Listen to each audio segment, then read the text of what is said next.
Everybody, I'm Muriel Bowser. I am the mayor of the best city in the world.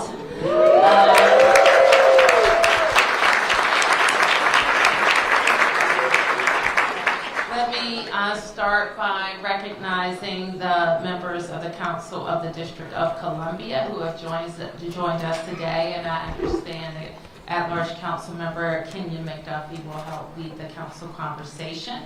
I also want to recognize our Chief Financial Officer, Glenn Lee. Give Glenn Lee a big round of applause.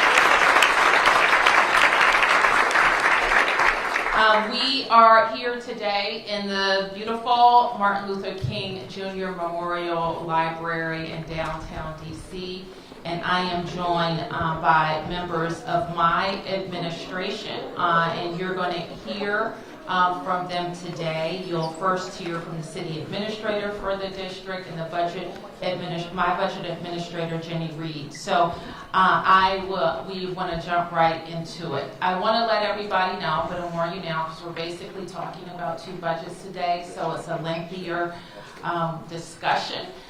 We will try to break when appropriate for questions from the members, but we do want to be able to get through all of the slides. So we are very happy when it's budget day. We get to deliver our FY26 budget after many weeks of diligent work and responding to a crisis that was not a crisis of our making, but it is one that has real impacts on the city. So today we are pleased to deliver that budget. Director Reed and the city administrator are my lead budget staff folks, and their teams have worked diligently to deliver a strong and certified budget. So let's give them an early round of applause.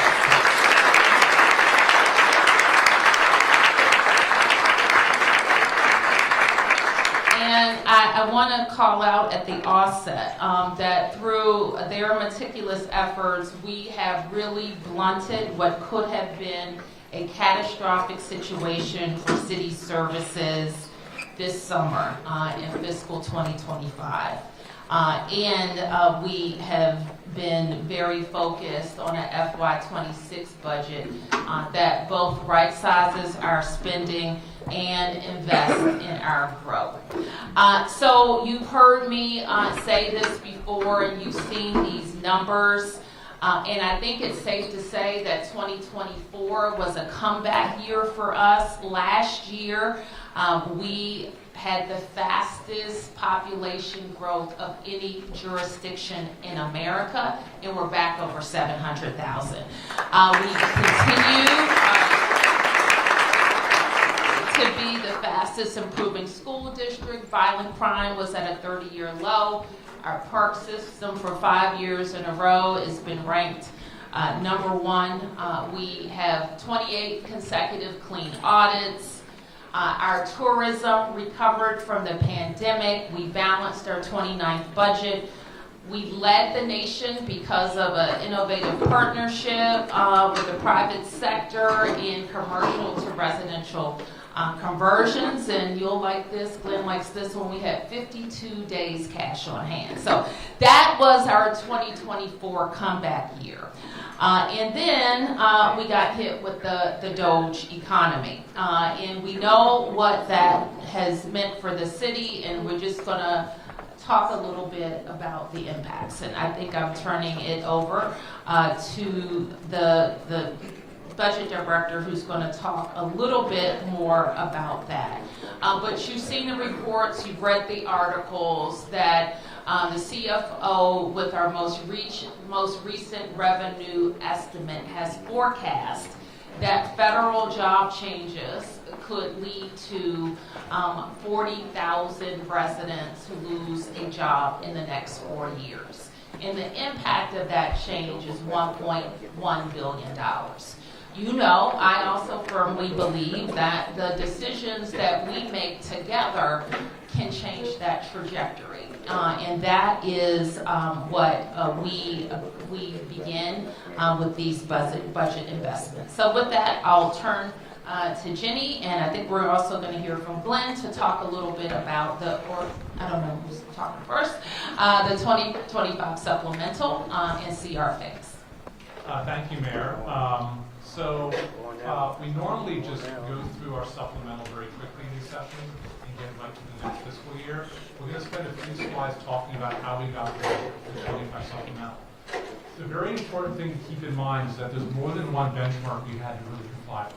The one that everyone talks about that was very hard to reach was making sure we had a budget for 25 that complied with the spending levels and spending authority outlined in the current continuing resolution. However, that wasn't the only benchmark we had to make sure we met. We had to also make sure that we had enough money to pay our year-end bills. So if we had spending pressures, we had to be able to address them. And we had to make sure we had resources on hand to meet our year-end obligations, such as repaying reserves that the CFO laid out. So it was not just one, but multiple benchmarks that we had to really work very closely with the CFO's team on to be able to have what is now a balanced 25 supplemental. I'll turn it over to CFO if there's anything on that. It's really important that we had a vision of how these issues were going to be addressed before we can consider the full 4-year financial plan post fiscal 29. So we appreciate the patience for all of us to be able to make progress in actually having a viable 25 plan that then sets the stage for 26 to 29. So, thank you. On the next slide, slide 4, we're going to spend just a bit walking through how we got here from the timestamp. So some of you may remember March 8th when the language that was typically included in CRs was not there, that would have exempted DC's budget from a CR. That started a flurry of trying to educate members, their staff on the Hill, on the part of the council for you to be able to educate members on the Hill that our budget is different, that these are our locally generated tax dollars that we be prevented from spending, not federal funding. That intensive process went all through early March. Around March 14th, we knew enough to indicate that you need to start the slow spending down. So there's an order from my office that essentially restricted some personnel actions, restricted travel, training, and some expenditures that we felt were prudent given the circumstance to be able to slow spending down. Then through the rest of March, we continued to try to get what we call the CR fixed, including a tweet from the president on March 28th asking the Congress to fix it in all caps immediately. During this process, we knew recess was coming April 11th. April 11th came and went without the Congress fixing our CR issue, and they were going to be gone for over 2 weeks. So we knew at that point that the strategy of educating people to fix the CR was not successful. We have to be able to plan and build a budget around the CR itself. That led to what we call the 6% solution, in which it's existing authority that allows the city to be able to increase its spending authority for 6% across its accounts without having to go back to Congress for approval. And that alone took weeks of close effort between our office, the CFO's office, the chairman's office, to really flesh out that as a viable legal concept that we think can withstand scrutiny. However, after that, and really the day after April 14th, we issued a mayor's order where the mayor called on agencies to essentially freeze spending unless it's essential for both personnel and non-personnel services, so both people and contracts and grants. This led to a pretty dramatic slowdown in spending. The reason why is that we felt like if we're going to have to live with the CR, we can't wait until June to be able to slow spending down. We have to slow it down now to mitigate the effect of the CR and be able to spread that reduction through the rest of the fiscal year. And we asked for agencies to submit spending plans to us that they had not formulated, which is you have to now spend according to a much lower spending assumption with really about 5 months left in the fiscal year. Large agencies and small agencies alike had about a week to do it. So we got the spending plans back from small agencies on April 21st, large agencies about 2 days later. Now what this was, if you're in the standpoint of either the budget team or the CFO's budget team, is it is spreadsheets with sometimes hundreds for a single agency of lines.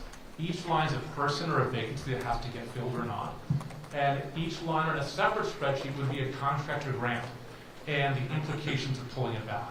And what we asked agencies to do is to assess whether you can pause this and tell us the effect on life and safety or on basic social contract. So not every issue or agency was going to be treated, come out of that criteria in the same way. And across the agencies, it was looking at the end, literally thousands of rows of individual people to decide whether to not hire or hire in terms of a vacancy, and contracts to issue, not issue, or pull back on. And that's a laborious process that involved a back and forth with the agency, with the CFO's team, that led to us around May 7th determining, as a result of all this deliberation across all these spreadsheets, we believe we have a budget that will meet the threshold that the CFO applies and looking at, does it comply with the CR, we have money to pay our bills at the end of the year, and is there enough cash on hand to be able to meet year-end financial obligations. However, his team couldn't take that for granted. They also had to do their own vetting process and go through those same thousands of lines of both people, positions, and contracts to be able to get to the point where the CFO was able to start their 10-day process, which leads us to today. And on the next slide, so that's the process. Jenny will talk through the math of how we actually comply with the CR. Thank you, City Administrator, and good morning, everyone. So I get the privilege of walking you through a very complicated chart that I hope to simplify for you, but that really walks through all of the different steps and considerations we had to make along the way to figure out what was the ultimate gap that we needed to close. So let me orient you to the table a little bit. If you look down at the rows, looking at the left-hand column, these are what's known as the district's fund types. These are all the different fund types that go into our budget, and these all had to be considered on an individual basis when looking at the CR solution. So we couldn't look at the district's budget as a whole. We also didn't have to go so granular as to look at each agency, but we had to look at each fund type. So where we started. So the very first column shows what was our 25 approved budget. You can see by the different fund types, for example, local funds was $11.6 billion. our total was $15.9 billion. If you look at what the CR would have limited us to our spending, that's the second column. So on local funds, you see it would have limited us to spend $10.7 billion. That's a variance of $945 million. So you have to look at that for each fund type, and that gets us to the total amount that we had to cut. We then went through a series of steps to figure out what were ways that we could mitigate or close that gap to the best extent possible. Many of you are familiar with step one. The mayor instituted what we call the 6% increase solution. That allowed her to raise the spending authority by 6% by fund type. So that column under step one shows you what the new spending limits would be by fund type. So higher than 24, but not quite all the way there. We still had some variance when you compared it to the 25 approved budget. However, if you notice in step two, if you look at the row of other funds, SPR or O type, you see the word solved. Well, that's because the 6% solution was higher than the 25 LBA.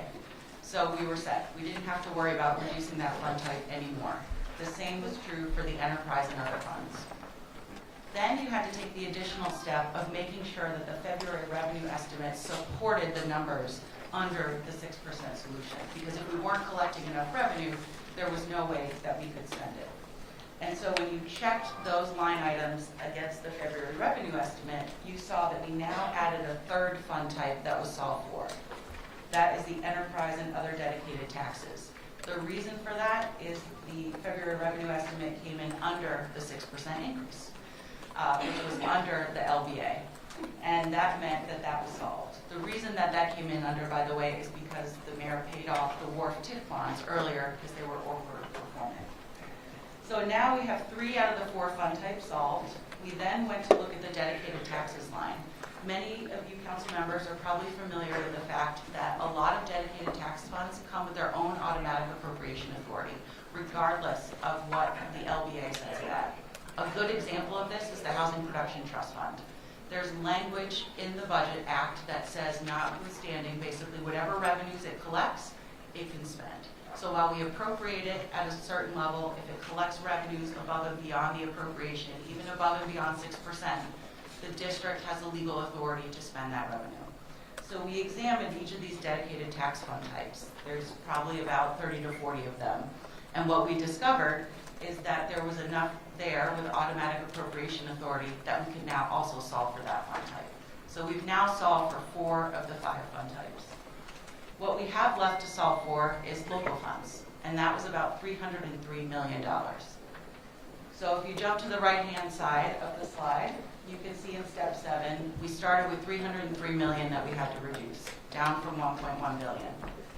We then had additional ARPA local revenue replacement that comes with its own budget authority. That reduced the gap down by $50 million to about $253. But we then had to make 2 last adjustments to make sure the budget could reflect our needs today. So we had to make sure that we were addressing any spending pressures, and we had to make sure we were allowing for the appropriate amount of carryover to flow into 26 to balance the budget. So we needed another net $43 million in reductions to cover spending pressures, a net $51 million of carryover, and that got us to the bottom line number of $347 million. If you jump to the next slide, once we had that number, then we could really begin to figure out what levers do we need to pull in order to close the gap. So in order to close the CR gap, as well as address our spending pressures and year-end needs, we did about 4 different things. 1, we instituted a hiring freeze, saving about $63 million in personnel costs through the remainder of the fiscal year. Importantly, we were able to maintain frontline public safety and education and summer positions so as not to interrupt programming. We made $175 million of non-personnel service reductions, contracts, grants, equipment, supplies, things like that. We shifted $202 million of expenses in 25 into 26 that we knew we could wait until October 1 to spend.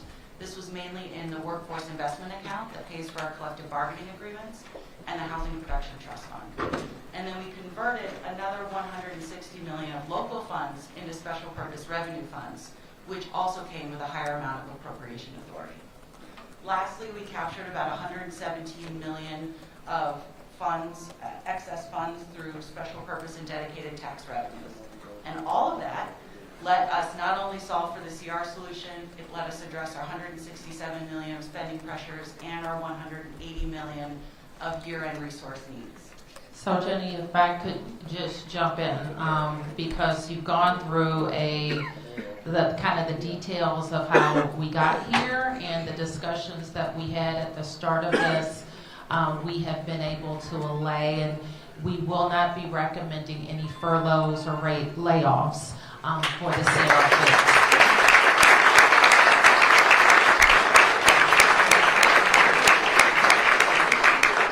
And we will not have to close any of our facilities, though our directors really spent a lot of time, if it came to this, to do this in a way that we would not overly impact services to the community, but we won't have to do that. We fully funded our police and teachers with this budget, and we won't have any changes to our summer programming.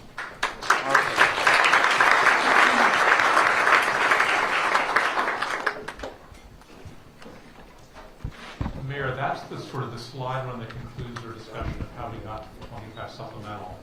I didn't know if you wanted to pause here before we go on to Councilmember, this may be, if there are anything specific about 25, this may be a good time to take those questions. I mean, I'll ask members if they have any questions specific about 25, and that is before you go on to present 26, correct? Yes. Okay. Does anybody have any questions about 25? Looks like we don't. Oh, okay. Councilman White. Mayor, thank you to you and your team. We got a robust analysis of how you got here.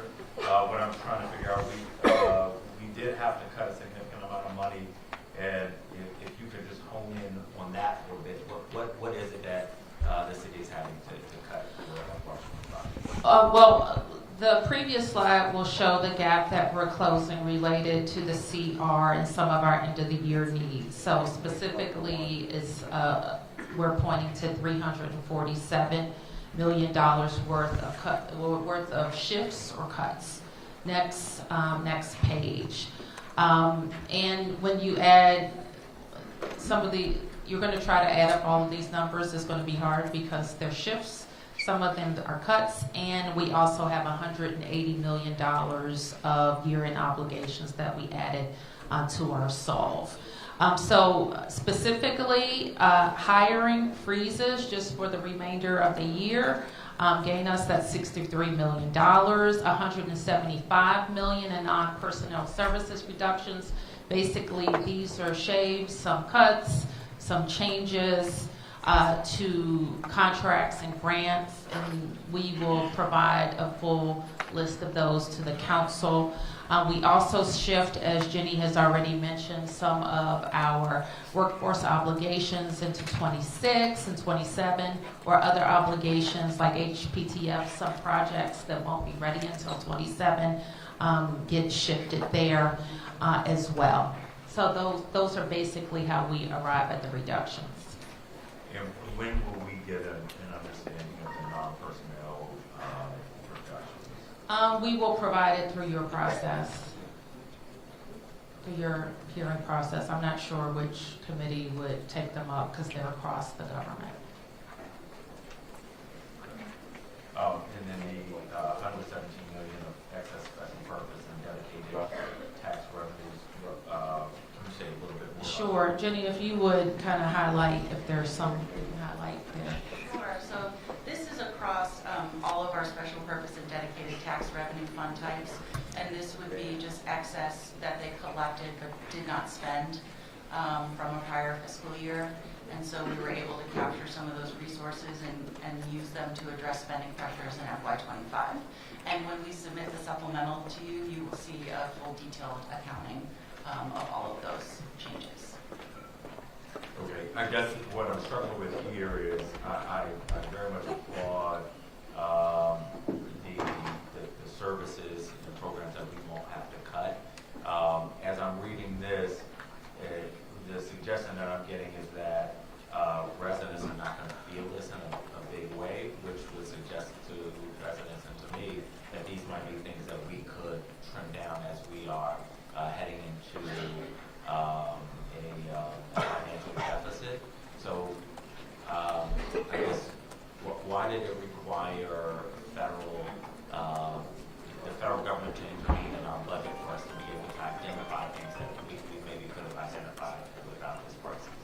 Well, I mean, that's a question for you, council member. We make a proposal, and the council can address our proposal how you like. If there are agencies or programs that you wish to cut, obviously you can cut them during the council process. Likewise, you cannot create new agencies, you cannot add positions, you cannot do all of those things. And I think we do all have the opportunity now, because we're freezing, and we have frozen over the last month or so some positions in the government. Some we're going to turn on because we need them, but we won't be turning all of them on. As it relates to contracts and grants, these are certainly, we identified first the things that we didn't think would affect, obviously, life, safety, and the core mission of the government, but others will be services that that are worthy and they're helpful, but they're not core. So is the difference between making investments in core services and making investments in things that help make DC a great place to live, but aren't mission critical? I guess I'll wrap up by saying in the budget last year, one of the things I pushed very hard for was a financial performance review so that we could uncover where we could save money in our government as we headed into more difficult times. That was a concept that got buy-in from the council, the CFO, and the auditor, but we had trouble getting buy-in from the administration, and I think these cuts show that there's room for us to work together on an audit across government to see where we might be able to save money again, because we know that we are in a time, hopefully a relatively short time, of a financial deficit. So I hope as we move into next year, we can partner with you and the administration to get that done so that we can look at ways when we meet here next year where we are not talking about raising taxes, but talking about how we've identified inefficiencies and are using that to fund core programs of the city. Right, thank you. And respectfully, council member, last year when we were here, we identified $500 million worth of cuts to our budget. The council added over $1 billion of spending. So I want to be clear about where we're starting. We can propose cuts, but you have to maintain those cuts. And so we need to kind of stay focused in on it. And as it relates to expenditure, commissions, and the like, I'm happy to entertain that, but I do think that we have the staff. I know I have the staff to do that work. Okay, but can we do it in partnership with the council? So I'm not trying to get into finger pointing. What I'm suggesting is a fact, which is we couldn't get buy-in from this. I don't know what that means. It means the mayor said you were not going to work with us on a financial performance review. I'm going to see if we can get a couple more representatives, okay? We got Matt Fruman, who is next, and then we're going to go to Christina Hughes. Yeah, sure. Thank you very much. I think we'll all be very curious to see what are the cuts that you deemed are not core, and that's a thing that in the fullness of time will be revealed. One of the things that we talked about the conundrum that we were in is that we were going to collect the taxes and we weren't going to be able to spend them, and then at the end of the year we would have a big surplus and have not been able to meet needs in the interim. I'm curious, when I look at this, is the result of this that everything balances with the $167 million of increased pressures and $180 million going to the available for end of the year obligations, or do we anticipate a larger surplus than had the CR not happened? Sure. So also turn to the CFO if he wants to weigh in, but we do not anticipate a larger surplus than what you see sort of on the balance sheet. So we expect to be able to solve all our spending pressures, and the 180 to help meet year-end needs will go to pay back some of the contingency cash that we've used, as well as make sure we can pay for year-over-year increases in things like the schools advance. Now, the CFO still has another revenue forecast to come out, so we can't say for sure how it will end, but based on where we are today, there doesn't seem like there will be a big amount of revenue just sitting there that we can't spend. CFO, is there anything you'd like to add? No. What we have done here is, especially with the $180 million of increased spending pressures and other obligations at the end of the year, one could say we've taken some of that savings to handle those obligations. What's really difficult is to separate the effect of the continuing resolution with all the normal changes that have to happen during the fiscal year. This is true for any jurisdiction. So it's difficult to split those apart, and as you can see, what the mayor's office did with our support is look at the entire situation, all the spending pressures that they would normally need to deal with, as well as, and that you will need to deal with, as well as the implications of the continuing resolution. And if I could just give like an example to highlight this. So we had a lot of snow in January. So we had a DPW budget, Public Works budget, that has a snow allocation. They go beyond the snow allocation because we have a lot of snow. That money's already been spent. That's about a $7 million pressure. So for the CR, not only did we have to comply with the CR spending authority, we had to make sure we went beyond it enough to be able to address the spending pressure from the snowstorm. Now, we would pay for that sometimes through contingency. So we both have to comply with the CR, make sure we address, we pay our year-end bills, and then for a case of contingency, have enough cash flow to be able to repay that contingency. That's why rightfully people focus on the cut as a result of the CR, but there are really three bottom lines we have to make sure we hit to have a budget that CFO would deem to be balanced. Councilman Henderson.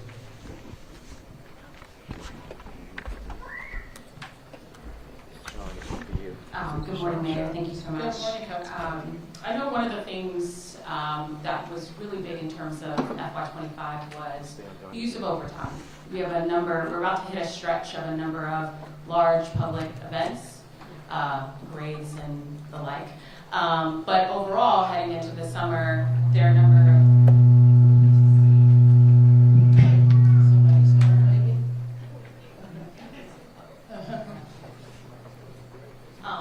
of agencies who use overtime that some people wouldn't even think of, like the Department of Human Services, and then there's some others, OUC, et cetera. Can you talk a little bit about how does the $180 million remaining allow for those agencies that still need to use overtime to be able to continue to do so?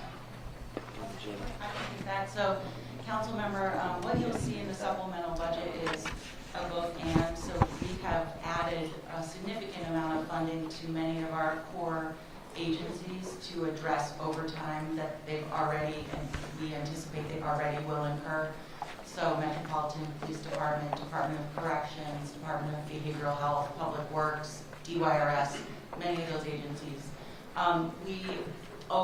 We never know how many events we're truly going to have to do through the end of the year, and so we'll keep watching that spending, and if it does start to exceed what we budgeted, we'll work with the CFO to identify underspending in other areas and move that around.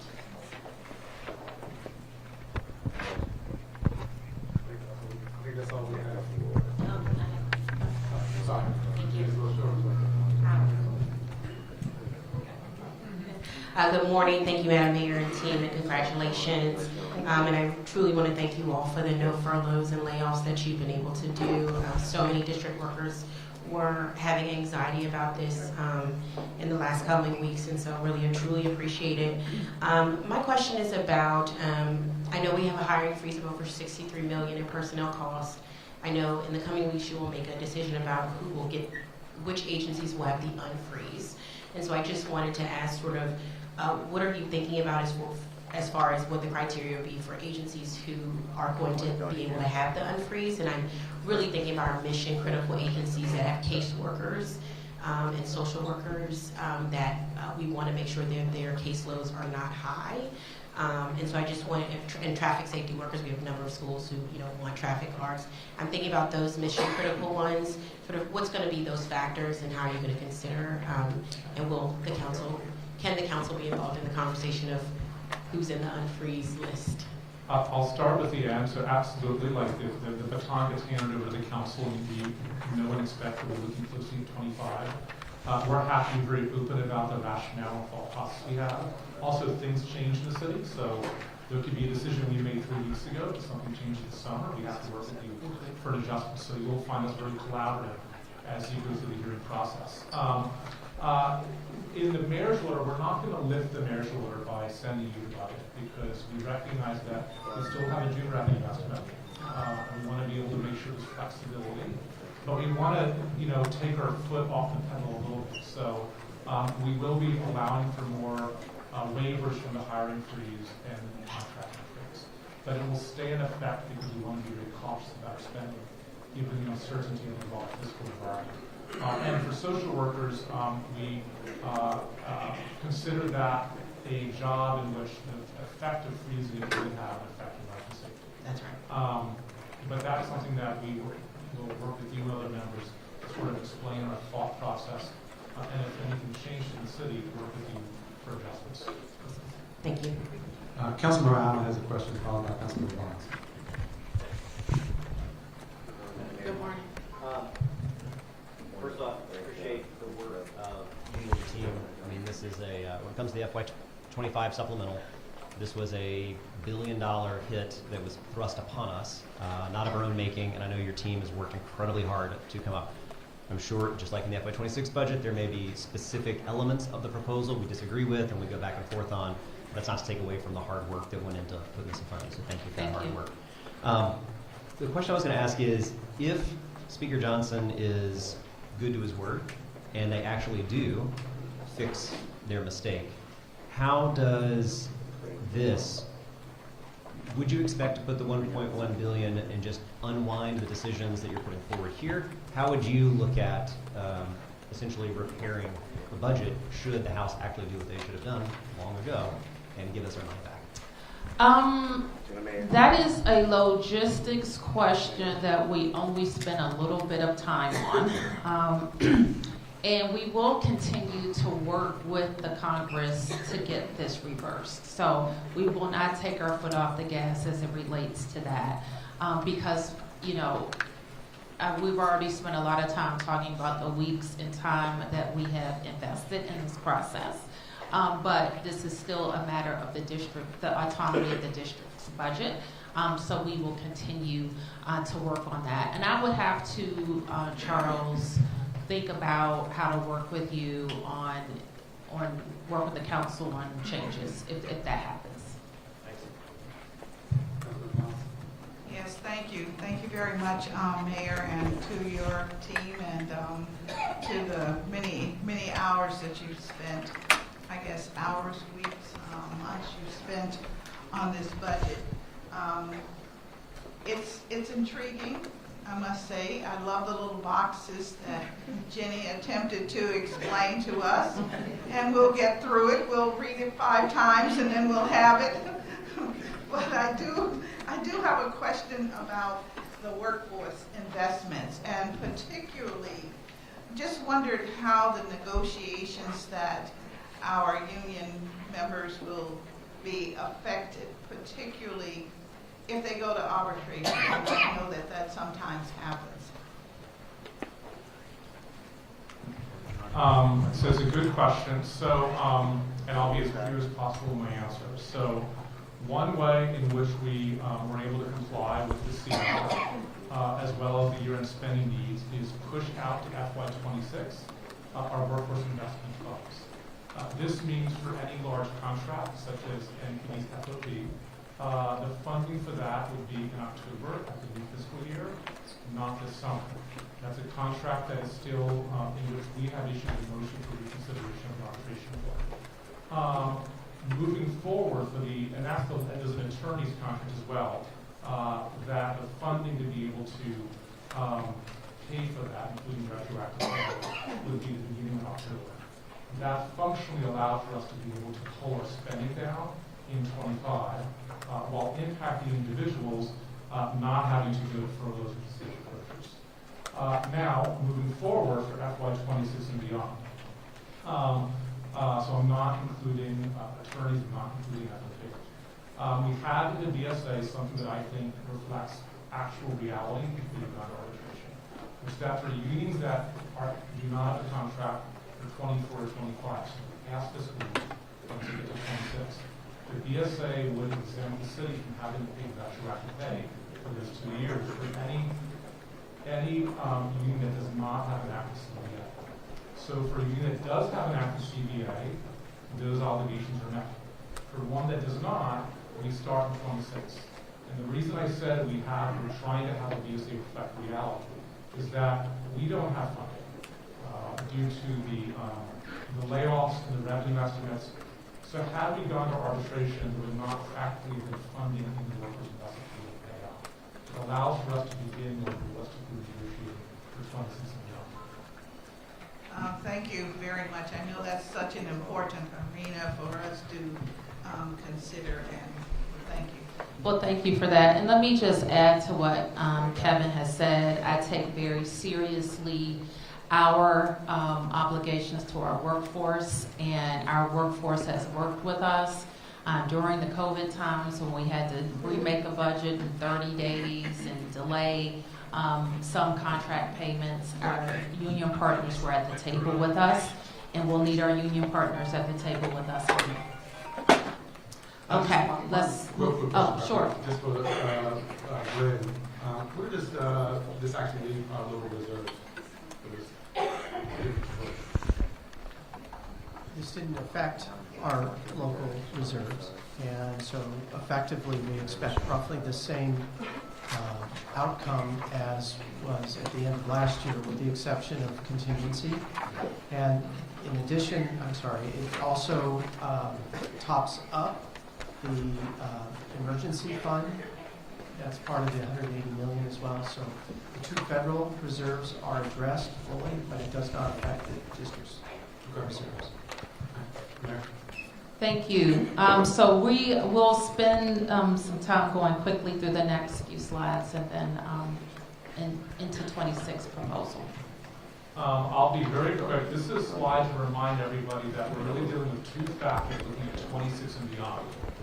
One, we have the revenue estimates that were much publicized, in which we have less revenue than what we expected. Now, it doesn't mean we'll have less revenue, but we'll have less revenue than we have in our current financial plan.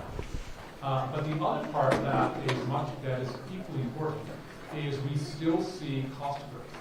So even if we had totally flat revenues that completely aligned with the existing financial plan, we still saw inflation and cost growth based on demand for services and inflation, in particular in health and human services, but not limited to that. So when we did the budget, I think we're trying to solve both for cost growth as well as for fewer revenues, which is why you see the two different colored bars there that reflect what we had to do rather than how we approach the financial. And so let me just talk about sort of the four strategies that we use to balance the 26 budget and financial plan. So first of all, we brought the budget into structural balance, so we made sure that we were balanced across the 4 years. We did not increase the use of fund balance during the financial plan. We did shift it around a little bit to meet the spending needs in any given fiscal year. We also made reductions. As you saw from the chart before, if we had not, we had to make reductions given the revenues and the cost growth. So we made about $243 million of reductions, including stopping new programs that have not yet started. We saved about $100 million in efficiencies through lease savings, energy savings, telecom savings, and smarter deployment of resources. Importantly, we made about $1 billion of reductions in what we call the out years of the financial plan. So that's FY27, FY28, and FY29. We'll get to the growth agenda in a minute, but this is why it's so important. If we do not change the trajectory of our revenues, those cuts will need to take effect. However, we have been able to make sure that programs can live through FY26 while we work on that growth agenda, and we hope to not have to take those cuts. You'll see throughout the slides as we go through, we also made policy changes to several programs where the costs were growing far faster than our revenues, and this saved us about $500 million in new costs that we would have otherwise experienced. Importantly, we did not introduce any new taxes. We captured unbudgeted revenues, and we repurposed our existing resources to ensure that they aligned with the growth agenda. And I will now turn it back to the mayor to talk us through that.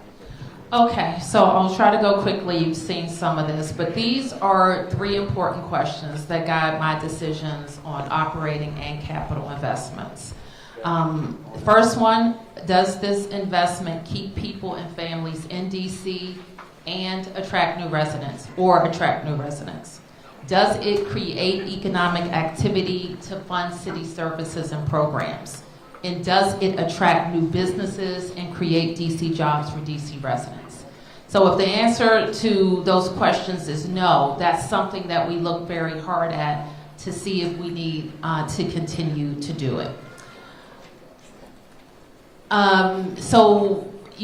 We introduced this fairly recently about how do we attract business, jobs, people to the District of Columbia. So a big tenet of our growth strategies is to double down on business attraction and incentives, equalize some of our attraction dollars. We have included reforms to how housing and other development projects start.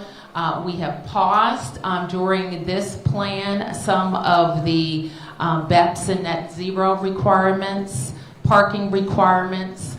We have included our Rental Act, which is TOPA reform, also in our Budget Support Act. We are proposing to repeal Initiative 82, and I'm happy to answer questions about that. And establishing sales tax holidays for restaurants. We recognize how important this industry is to the district's economy and how much trouble it's in. We have also reduced our the universal paid leave tax. It's a modest reduction, but I think it's an important one to demonstrate where we need to go with that. We're putting vacant lots back to productive use with some policy change. We are looking at our business licensing. We've delayed the sales tax increase implementation, and we are improving transfer and recognition tax appeals. So you can see that there. We're also leaning in big on things that are working and how we shift our economy from one that is so reliant on federal jobs to one that is more reliant on growing private sector investment and jobs, including bringing the Commanders home to RFK Stadium. We continue our transformation and investment in the Capital One Arena in downtown DC, right here. We're investing in our theaters, including National, Lincoln, and Howard. We are reviving the qualified high-tech technology tax incentives, and we're happy to talk a little bit more about that. We're investing in tech, which I know showed up in a lot of my meetings with council members about tech incubators and startups. We're also doing something different, expanding gaming opportunities in the district with commercial, they tell me it's hot, commercial bingo, live poker, and blackjack. Finally, we are continuing our investment in downtown and our commercial corridors by hosting activations during the Capital One construction period, launching a Chinatown renewal initiative. We are expanding. We got a lot of feedback about our residential to commercial conversions, and so, or the housing in downtown program. So now we're expanding that to Georgetown and the Mount Vernon Triangle. We're creating Gallery Square, which was part of our Gallery Place task force recommendations.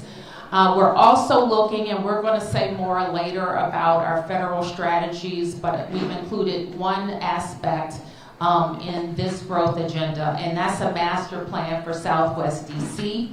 Citywide, we're looking at retail, and every ward council member has talked to me about retail. We are also looking at our vending enforcement and improving policy and investment in enforcement. And we are expanding the mayoral telework policy by way of language in the BSA to include independent agencies. So, next. So I will go through the next two slides very quickly so we can get into specific investments. The FY26 operating budget is about $13 billion for our general funds. It's about a 1.6% increase year over year of the 25 revised budget, so as many of you know, that's really not much at all. And we continue to invest 50% of our local funds into human services and education. Next slide. The capital budget is $2.6 billion for FY26, or $10 billion over the 6-year CIP. The largest share of our capital budget continues to be invested in DDOT projects, DC Public Schools, and WMATA. And now we will get into the specific cluster areas and some investments, and we've brought some special guests here today to help us walk through these investments. So I'm first going to turn it over to Deputy Mayor Kine to talk about some exciting investments in schools. Thank you, Jenny. It's very exciting to be here now to take a moment to talk about the most important residents of our city, our city's children. Schools are indeed the foundation of our city's resilience, and despite these challenging economic times, we are thrilled that the mayor's budget continues historic investments in the future. And we can be really proud collectively of these investments because we are investing in success. I think we all know by now that we continue to be the country's fastest improving urban school system, and we aspire to be a national model for urban public education with our strong two-sector system. Parents continue to vote with their feet as our enrollment goes up every single year. Chronic absenteeism continues to tick down, and of course, our graduation rates go up every single year. We have a lot that we can be proud of. Investing in this continuation of this remarkable journey in fiscal 26 includes many things, and I'll just share a couple of examples. Firstly, we've continued funding for our early childhood education system. Again, as I think we all know, DC is the pioneer across the country in early childhood education, and the mayor's budget maintains all the core funding for this system. The mayor's 26 budget also includes a 2.7% increase in our per student funding, which adds $123 million additional dollars to our public schools, and very importantly, pay increases for the backbone of our public education system, our teachers in DCPS and in our public charter schools. It also includes investments in evidence-based strategies to support learning, like our signature investment in high-impact tutoring. And to honor this vital investment, we actually have with us today Ms. Raven Kirk, who's behind the mayor. Please wave, Raven. Ms. Kirk has spent the last 2 years as a tutor working for AmeriCorps in Center City Public Charter School, and she's delivered outstanding results for her students. Very importantly, she also discovered her passion and has made the decision to return to Center City next year as a full-time teacher working for our public school. So, thank you, Raven. Congratulations. Your work is an important part of our investment in our city's future and in our resilience. Thank you. Thank you, Deputy Mayor. And while we were able to make a lot of these really important investments, as I mentioned earlier, we did have to right-size some programs, and we did have to stop some programs that hadn't started. So one area that we had to pull back on in order to be able to afford these two items were two programs that had not yet begun, the Child Wealth Funds and the Child Tax Credit. And we know that these are important policy matters, and we hope that we can get back to them once the growth agenda kicks in. So now I'm going to turn it to our Deputy Mayor Apia to talk about investing in a safe DC. So what we know to be true, and what Mayor Fowler always says, is that there's nothing more foundational, a more foundational responsibility we have as a government than to ensure the safety of our city. And so we are encouraged by the progress we've made in working together to create a safe DC. We are down 22% in violent crime today over last year, and that's 43% reduction in violent crime since 2023. And so there's so many ways that we've invested over the past several years, and we're really excited, Mayor, that you continue to invest in making and helping us work together to have a safe DC. And so one of the key investments in the public safety clusters are people. There are more than 10,000 employees across the 13 agencies that make up the public safety and justice cluster, and they are 24/7, 365 days a year working to keep our city safe and moving. And so it's one of our largest investments in PSJ. And so we're really excited to continue to invest in our pipeline to hiring, not just on recruits, but our cadet program. And so we have actually one of our cadets, second-year cadet Ivy Selman from MPD here. She is a DC native.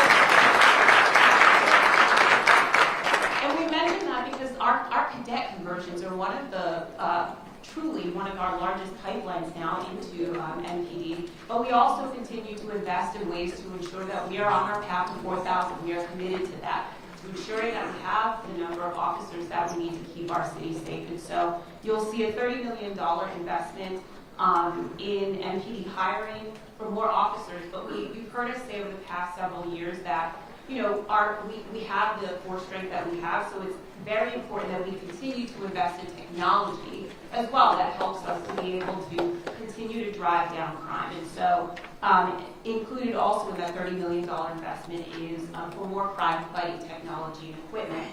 We also believe, and this is something that very much comes from the mayor, that across the public safety and justice cluster, we have the best employees in the country, and it's important that we invest in retaining the best.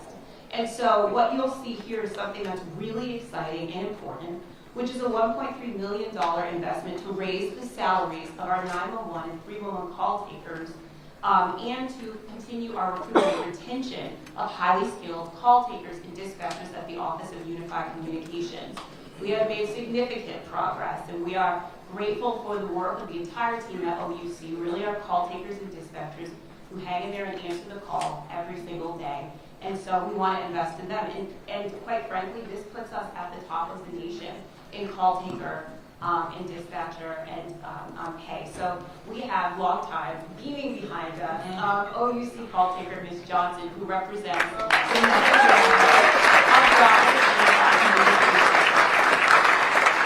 they answer the call.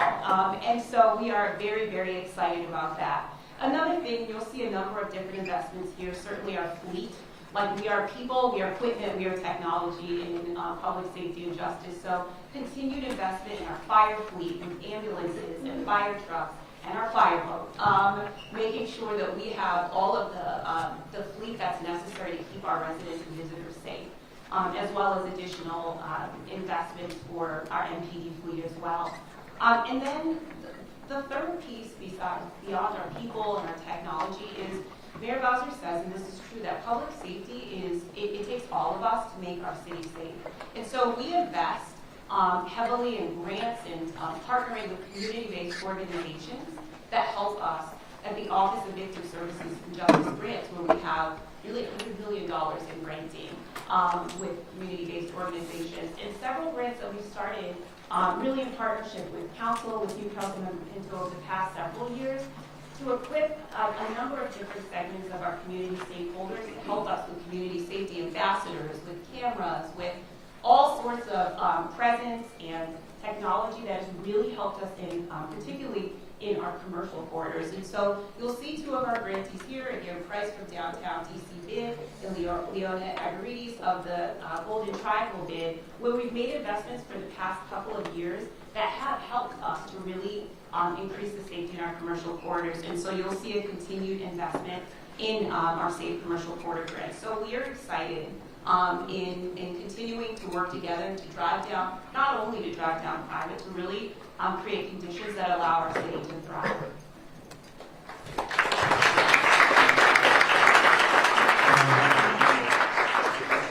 An important note sort of in the box here around the jail. So one of the larger investments we have in the existing CIP was a jail line for about almost $400 million.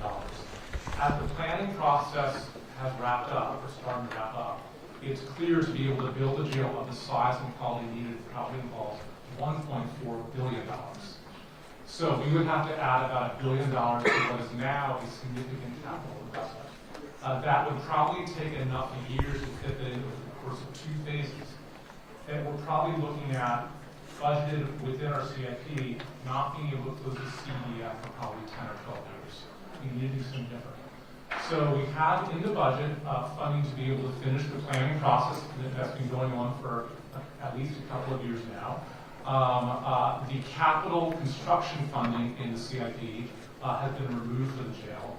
And this summer, and I hope in the early part of the summer, DGS will issue an RFQ and RFP to be able to solicit interest for a private entity, not to run a jail, but to take out the debt issuance and build a jail that would both conform with CFO's requirements and allow for us to much more quickly close the CDF. And I want to stress what this is not. This is not a private entity running a jail. That would be DC employees. This is an answer to a problem, which is that how on earth can we close the CDF, the common goal that we all have, in a time frame that is consistent with what that population deserves. And recognizing the cost, we're going the route of trying to have a private entity take out the debt, build a building that we occupy and run. Thank you, City Administrator. So now we're going to talk about our investments in Clean DC, and I'll turn it over to Rachel Chip.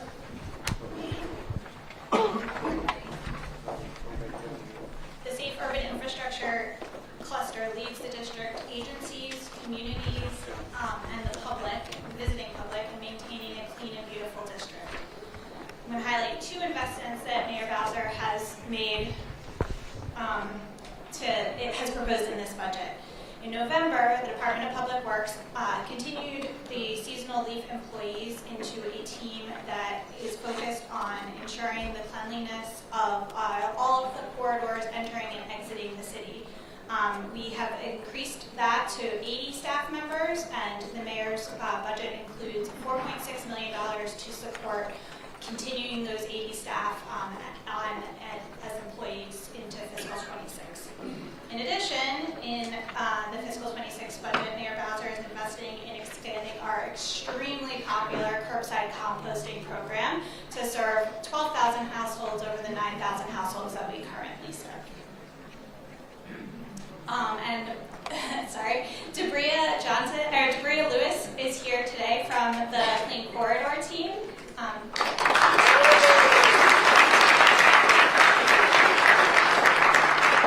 Debria started as a seasonal leaf employee, and she will continue on the Clean Corridor team into fiscal 26. Thank you. Next, we'll talk about investments in housing and economic development. I'll turn it to Deputy Mayor Albert. Thank you. Mayor Bowser has had at the forefront of her agenda since 2015 housing and affordable housing for DC residents. Under her leadership, DC has invested more than $1.5 billion in affordable housing and housing production. Since 2019 alone, the district has produced 36,000 new homes. Actually, we've exceeded that number to date, which has blunted the rise in our housing costs. We want to get back to predictably investing in preserving and producing housing. And several weeks ago, the mayor announced that she is proposing to restore HPTF back to $100 million in FY26, as well as continue support of the AIR property program, which ensures wealth building for DC families, and $23 million in HPAP, which promotes home ownership. We are maintaining our commitments and momentum on delivering the new communities projects with $177 million in total investments across 4 different neighborhoods, as well as more than $52 million to support the DC Housing Authority. I would like to thank Heather Wellington, Chair of the Board of the DC Housing Finance Agency, and President of African American Real Estate Professionals. Heather's leadership has enabled so many housing providers, large and small, to develop and maintain housing for DC residents. And our commitment to neighborhood development across the city has not wavered. And we are proposing continued investments in projects on the east side of Washington, as well as supporting our neighborhood commercial corridors. And last but not least, I do want to point out we are going to be entering into 3 consecutive years of national and international events, with World Pride actually just having kicked off for this year in 25. In 26 is the semi-quincentennial of the United States, which should be a year-long celebration called America 250. And so we'll be focusing our attention on making that as a successful event next year.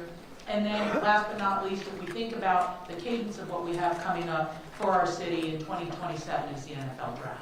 So all of those things together are incredibly exciting cadence. Our work throughout the city continues, and we will position ourselves for near and long-term growth in housing, jobs, and revenue.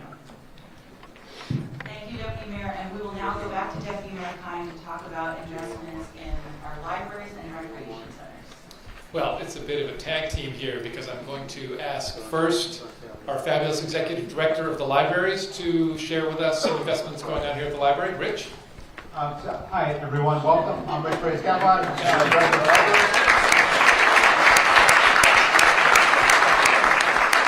We're going to work on expanding this room for next year, so don't worry about it.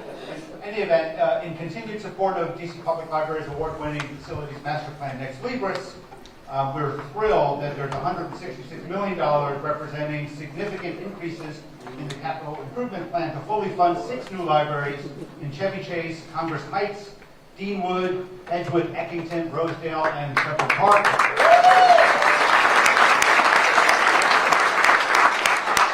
Thank you, Miranda, for all of her advocacy at home. We have, by the way, when you leave this afternoon, we've got some boards of our new Congress Heights Library at the Metro Station at Congress Heights. It is a spectacular new building, or will be one, thanks to this investment. We're also pleased about an increase in the FY25 supplemental for a renovation of the Pepper Library, something sorely needed. So thank you, Mayor, and thanks, team. Thank you. Thank you, Rich, and thanks so much for hosting us today. We will now hear briefly from our fabulous director of the Department of Parks and Recreation, who is dressed for Budget Day. Absolutely. Good afternoon. Thank you, Mayor Bowser, for your continued investment. So we are the #1 park system in America 5 years in a row because of investment, access, and equity. The budget proposes $188 million to support 22 recreation centers improvements. We see over 2 million visitors annually, and so it is appropriate that we make sure that we are accommodating them. We've had 600,000 visitors to our pools, and so with that, we recognize the need for a heated Olympic pool where there is got $3 million for the planning and design at the Carter Barron location.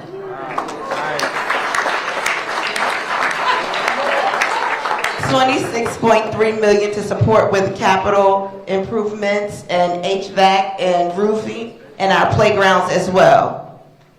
One of the things I'm most excited about is a $400,000 stipend for coaches and volunteers. We recruit coaches to support with our youth programs, and it's necessary that we're able to give them back because many times they're coming out of their own pockets. We're excited about this $400,000 investment for stipends. And last, but certainly not least, we've heard from the families who have to commute to take their children outside of the district to participate in sports like track, and the necessary for a sportsplex that will encompass all of these things that's proposed in the budget. And that's $89 million investment. Thank you.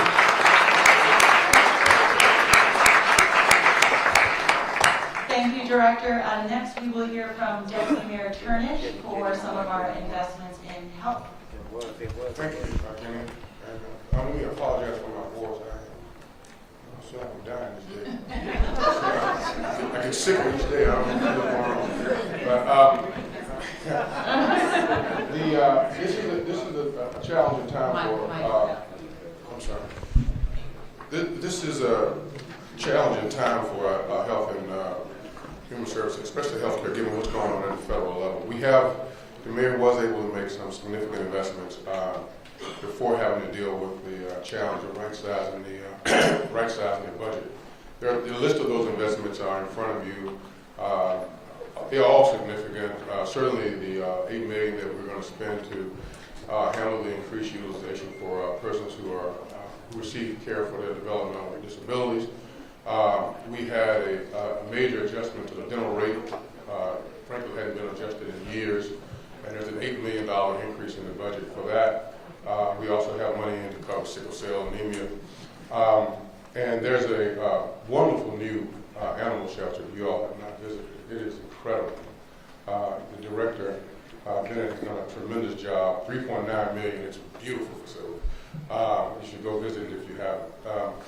But you know, we also have to deal with the fact that Medicaid is growing at a substantially faster clip than the city's revenues. And just to remind folks, Medicaid is an entitlement program. That means once you're in, you are eligible for all the benefits that are in the state plan. And if you are a child, the benefit doesn't even have to be in the state plan. You can just, a doctor has to say you need it and we have to pay for it. So when you have that kind of program, there are only three factors you have to consider if you have to reduce costs. One is you have to look at the number of people in the program. Two, you have to look at the scope of the benefits and how frequently they're being used. And then you have to look at the price we pay providers. When you have such cost inflation, the most pragmatic way to control costs in an entitlement program is to slow spending by reducing the number of people in the program. And we've done that with three goals in mind. First of all, we have focused our eligibility reductions on those persons who are considered optional. We don't have a choice, because if you're mandatory, we can't cut your eligibility. So we focused the eligibility reductions on those who are considered optional. And then we targeted those beneficiaries who are at the high end of the eligibility threshold. But the most important factor is we're not cutting them loose from from insurance. But we're going to work with the exchange under the direction of Mueller Kaufman, and they're going to design a basic health benefit program and also look at the commercial marketplace to absorb those persons who will lose coverage under Medicaid. This will help us address the $82 million spending pressure that Medicaid has generated. Thank you, Deputy Mayor. So now we're going to talk about our investments in human services, and I believe that we are going to turn to Dr. Pierre. Great. I'm here. Thank you, Jenny.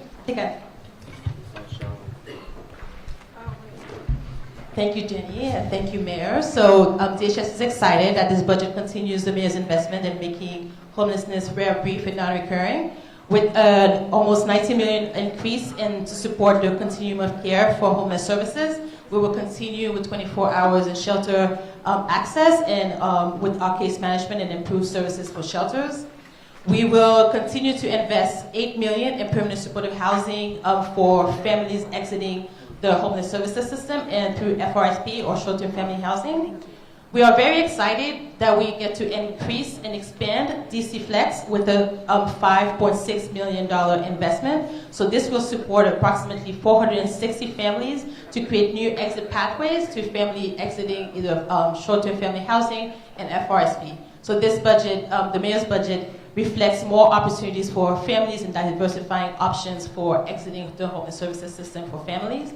We are also excited that we get a $5.1 million to provide an alternative site to better assist families with exits and diversion path for families seeking services in Virginia Williams. We are also very excited that the Mayor has put $3 million in homeless prevention programs in our budget for next year. We do know that prevention and diversion services helped to decrease homelessness based on our 2025 bid count. So we do know that that homelessness has decreased 8% in the district from 2023 to 2024. And we are also very excited that this budget represents close to $60 million for a replacement site for the federal city shelter known as CCNV. We are very excited that we also get a brand new shelter for New York Avenue replacement. $43 million will go to a brand new shelter to replace the New York Avenue. Another $5 million for improvement in the Naylor Road shelter for families. Thank you. Thank you, Director. And then before we jump to the next topic, as we've talked about in some of the other policy areas, we did have to make some adjustments to programs or services that were growing well beyond our revenues. and one of those was in our temporary assistance for needy family program. It's grown by about 48% in cost since 2020, and we were facing an $11 million increase for FY26. So we made two modest adjustments in order to bring the program costs more in line with our revenue changes. One is to pause the COLA increase for benefits, and second is to adjust the temporary reduction in benefits for households who do not meet requirements for 4 consecutive weeks without good cause. And so now we will turn it to the CA to talk about investments in transportation and environment. Thank you. So I will just quickly highlight a few areas from our capital budget in particular for infrastructure and the environment. One is we continue to invest in multimodal transportation. It includes meeting Hamada's funding request. That would include the changes to bus service that will be rolling out over the next couple of weeks. Funding a pedestrian tunnel in the Noma neighborhood to be able to support different modes for people being able to get around the city. We also have substantial investments in some of our traditional infrastructure. So $331 million for bridge replacements and improvements, notably the 8th Street Bridge, but also some of our other vital bridges, as well as $400 million to maintain the state of good repair for the city's sidewalks, alleys, and streets. And finally, and notably, over $100 million to continue to make investments in what we know to be our high injury improvements. I will highlight one more investment that's not in the capital budget, but in terms of the streetcar. There is funding in the budget to continue the streetcar in 26 and 27, so for the next 2 years. There's not funding for the streetcar current budget beyond 27. And what we want to do is work with DDOT to be able to, what DDOT calls the next generation streetcar, which is making use of the overhead catchment area electric lines, to be able to have essentially buses that utilize those charger battery to more nimbly and quickly expand what is now a streetcar line out beyond where it currently goes at a much more cost-effective rate than it would be to replace the actual streetcars, as well as to improve and construct the service lines going to those locations. So, but the streetcar will continue for a 2-year time as we plan for our context. Thank you, City Administrator. And last but not least, we're going to talk about the investments in our government operations, and I will turn it over to ACA Rodriguez to kick us off. Thank you, and good afternoon, everyone. Want to talk a little bit about the mayor's investments in government operations. We like to say that our cluster really supports all the other clusters and agencies in order to do their core missions. I'd like to ask the directors of the GovOps cluster to please stand up and be recognized. That's it. Go ahead, stand up, John. Stand up.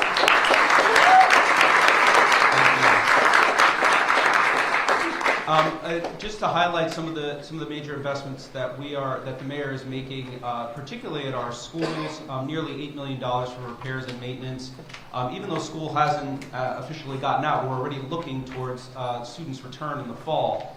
These investments will allow us to really touch over 100 schools throughout all 8 wards and reduce at least over 2,000 work orders that we have for our schools. So this is a major investment for us.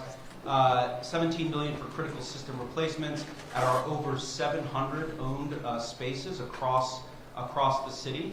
Again, these are major investments to ensure that our workforce is being efficient and safe.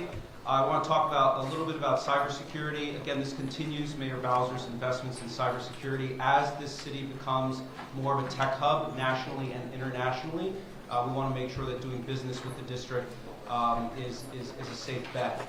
And then, as the mayor mentioned earlier, how do we make it easier to do business with the city? The mayor is going to be investing in a new CBE online marketplace that will streamline and make more efficient interactions with the city, as well as updating a very antiquated system that we have in the past in order for the Office of Contract Procurement to work with the CFO to process a lot of our payments. Finally, legislation that really will work to require independent agencies to adhere to executive standards on cybersecurity. We know throughout the country and throughout the world, when we operate under common practices and best practices on cybersecurity and AI in particular, as we grow that capability, it will be important for all of us to be on the same page and to adopt similar standards.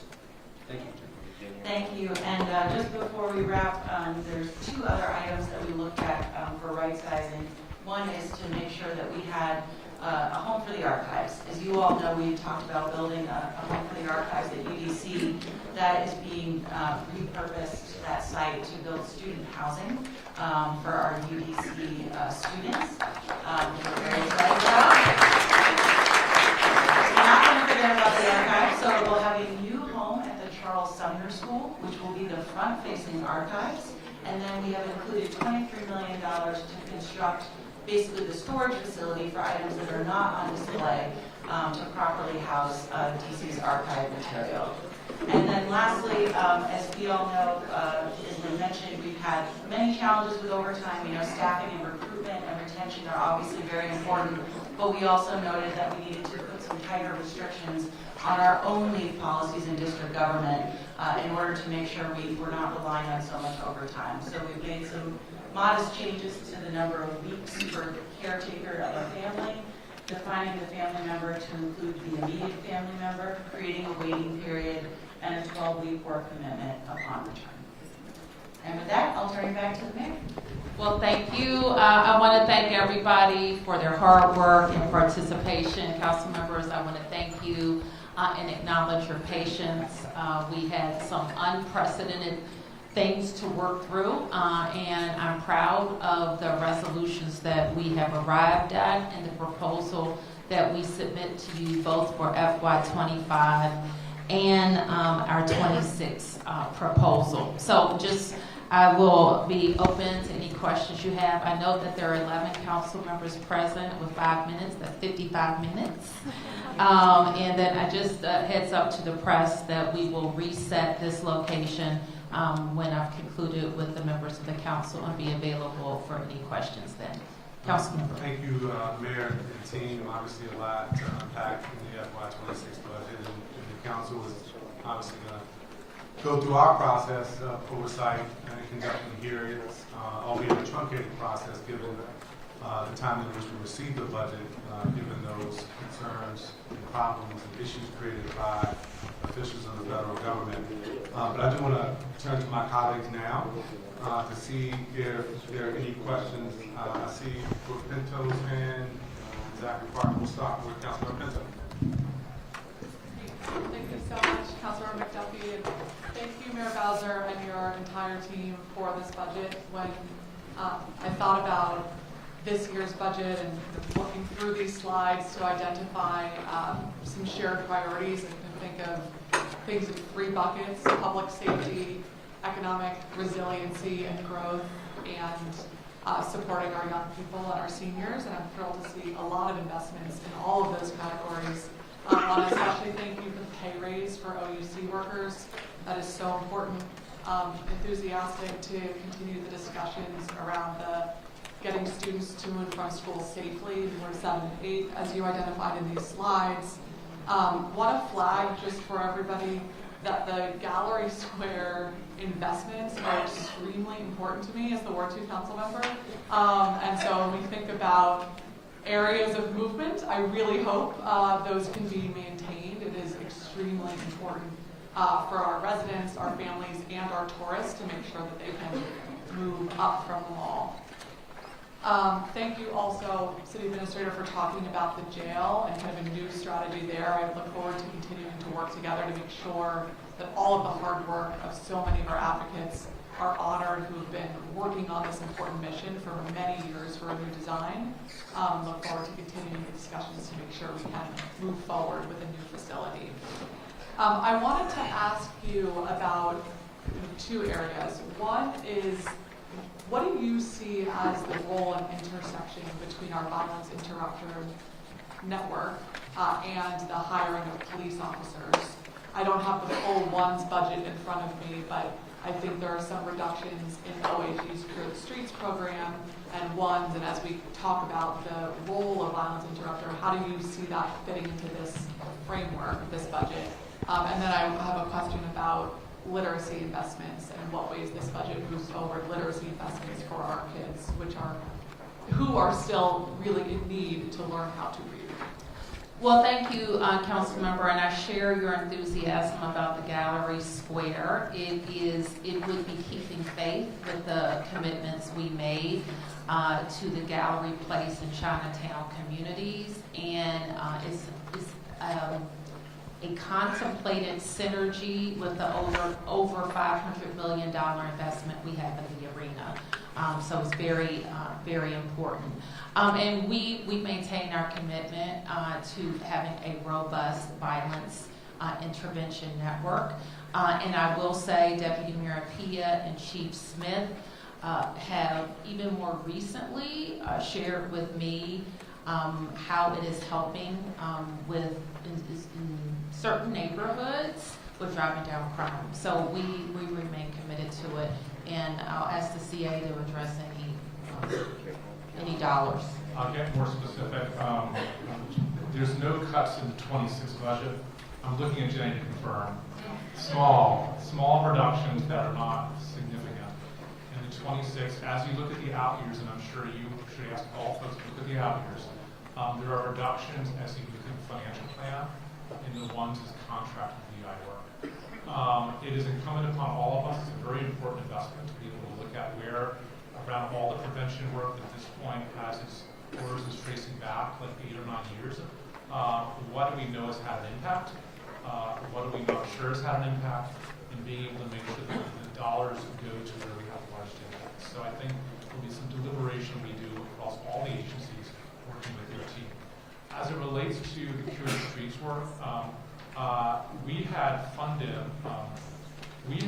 there was a significant amount of what I call unbudgeted excess revenue that had not been budgeted, that I understand would have, as a practical matter, been used to be able to apply to the Cure the Streets program. Because that was not, it was excess revenue, it was part of our balancing.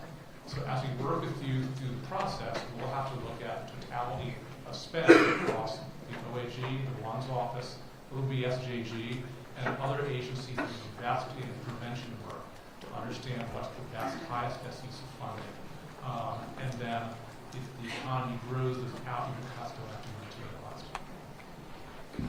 And to your question on literacy investments, Deputy Mayor, would you like to answer that? Yeah, I would. No.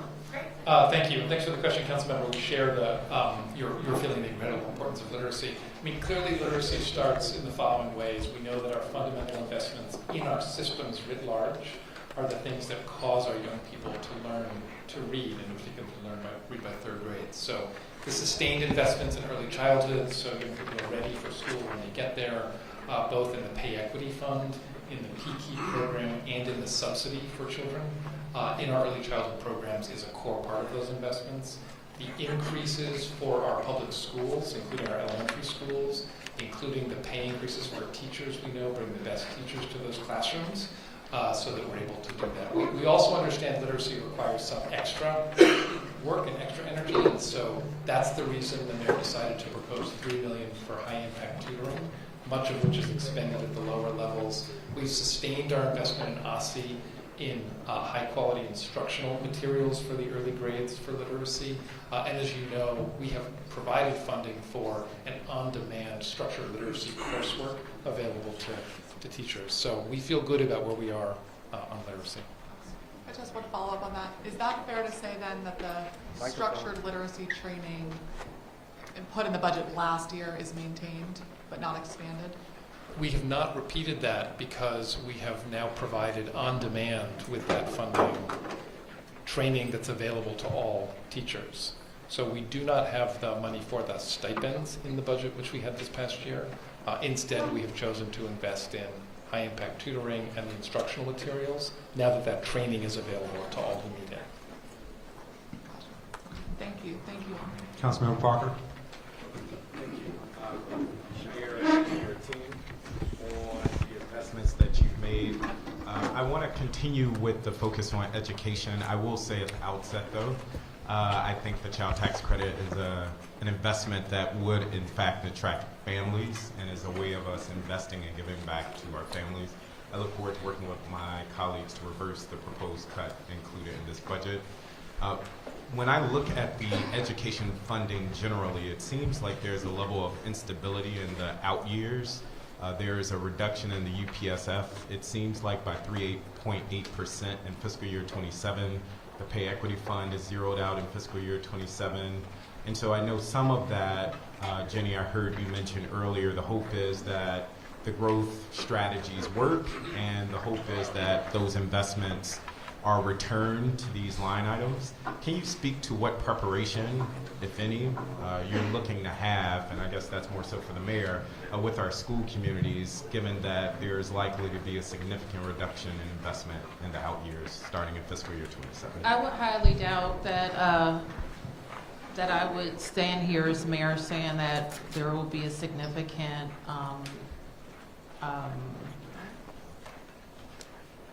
change to DC public school funding or public charter school funding. When we get to that year, if we have not increased revenues, then we will be talking about more significant cuts elsewhere. So right now, in the budget, it looks like a nearly 4% decrease in fiscal year 27. So if I'm hearing you correctly, that's to balance the budget, but when we get to those fiscal years, schools should not anticipate significant drops in funding. So let me just say, and for those who are watching, unlike anybody in America, any mayor in America, we balance our budget for 4 years. And part of that balancing has allowed us to be resilient and fiscally strong, but it also, no offense, CFO Lee, it requires the forecasts to be static. And I don't expect them to be, because of the work that we're going to do together will change the trajectory of our revenues and our expenses, which will allow us to invest in our priorities. So my hope, council member, is that when we are here, and not just my hope, but my direction to my team, is that we're going to fund the schools at the level that is needed, based on the number of kids we have, the number of schools we have, and what we need. Okay. I understand that, and I appreciate that. I think it is worth your team engaging with school communities, because when schools see this, because they too are planning for the out years, it causes significant alarm. And I think we're all on the same team here, wanting to invest deeply in our children. And school communities just want to know what's coming on the horizon. Right. So we don't want alarm, but we do want action. Yes. And but the number in the budget says a nearly 4% drop. So I think it's good for them hearing that there's a plan in the out years to address that, because I think the immediate reaction is, oh my God, we need to plan for this in regards to staffing, materials, et cetera. I did want to ask a very specific Ward 5 question. It seems like there's a plan for the infamous Mammo lot on Florida Avenue. And to exercise eminent domain, I think a lot of community members would support that. If you could speak to what your vision is there, and or what engagement you've had with the owners and or the community about it. We've engaged with that lot over the last 10 years. We've had no movement on it, and quite frankly, the community and we are disgusted that it's in that condition. More than that, we need that lot to be productive so that people can either live there, work there, and certainly pay taxes there. So we are taking a different approach to vacant lots, and we have included some language in the Budget Support Act related to that. I have asked the deputy mayor and some other locations as well that I'm concerned about, for DMPED to be actively involved in either working with the owners to consolidate those spaces, or we will take another route. But I think this lot in particular is a poster child for government intervention. For what it's worth, I support activating this lot. So I think this is welcome news to a lot of Ward 5 residents. Thank you. Mayor, may I add something Sure. on the out-year school reduction? Councilmember, I just wanted to add a little bit more context. The change that you see in the out years would be reflected if we were to shift the fixed costs that are currently budgeted in DCPS out to DGS. So this is something I think you all shifted about $10 million last year. That's what we're proposing to do in the out years. That's why you see the number go down for the UPSFF. Not to cut schools, we're just shifting where the fixed costs are placed.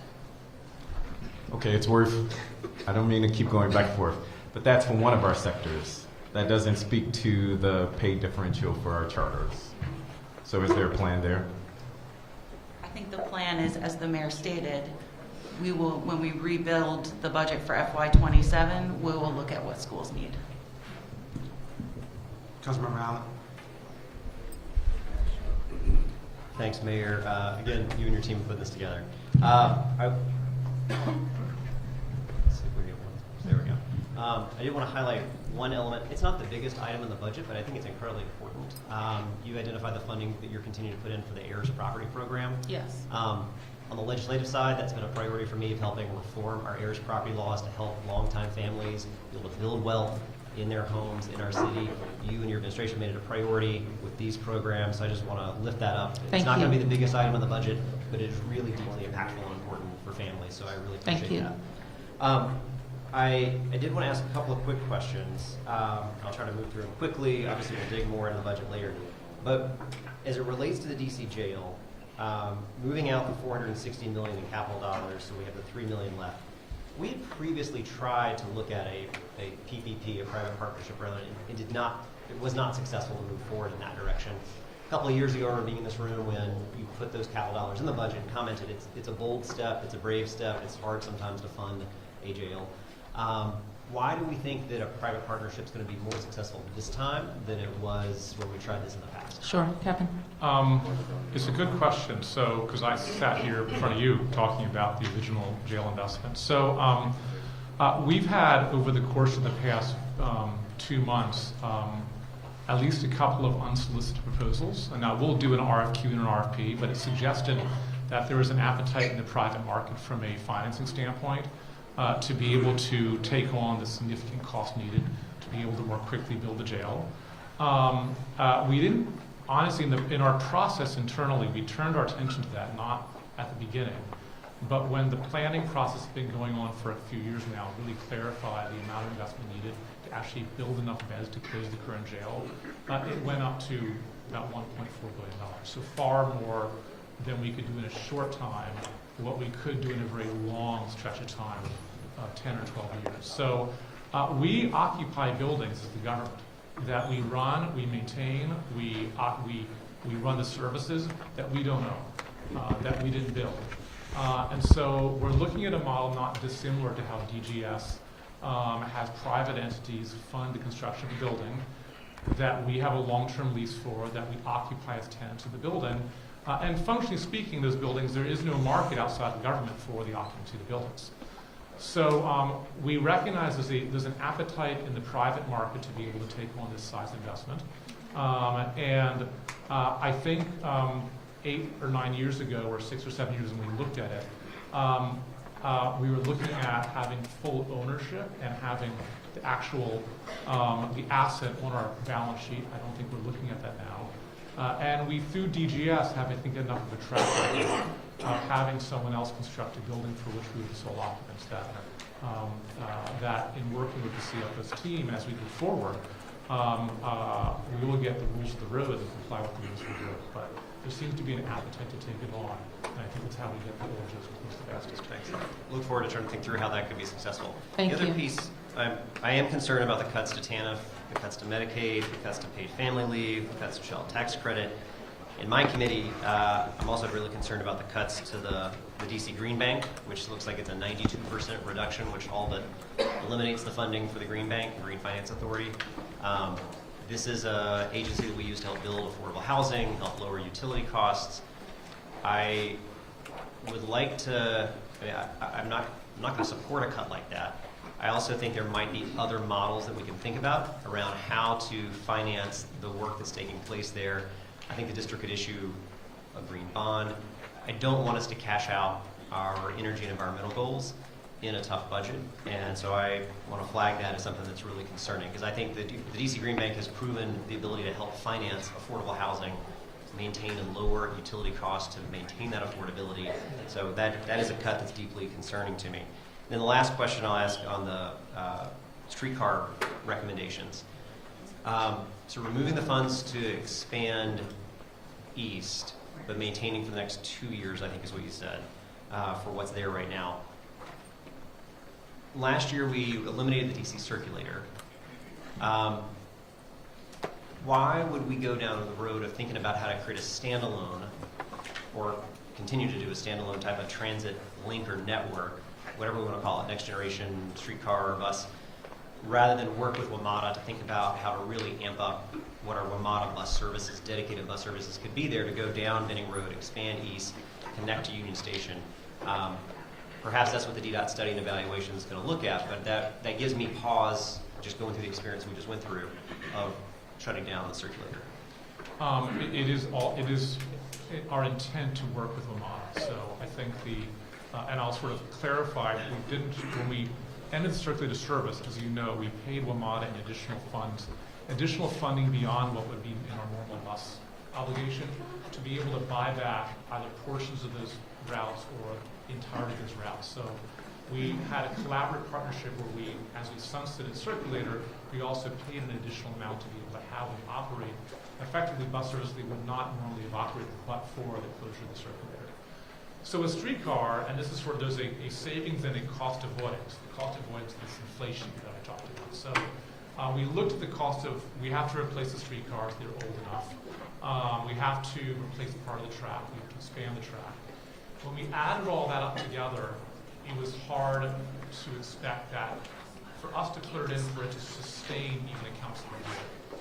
So I think what we'll do is work with WMATA to understand that we want to be able to look at that route, and also, and this is why I just didn't say bus service, nothing wrong with bus service, but the intent going in would be, could we make use of the overhead catenary lines to be able to have an electric bus? We know in other cities that have buses like that, they do have higher ridership. They're seen differently. So we have a chance to be able to both look broadly at how we go east-west in the city, including on H Street, but also make use of the infrastructure that we've already built there, building off the tracks, to be able to have a bus service that feels a little bit different in a way that the streetcar may people feel a little bit different about that investment.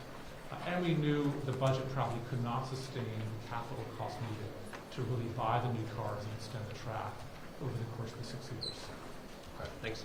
Appreciate it. Goldie.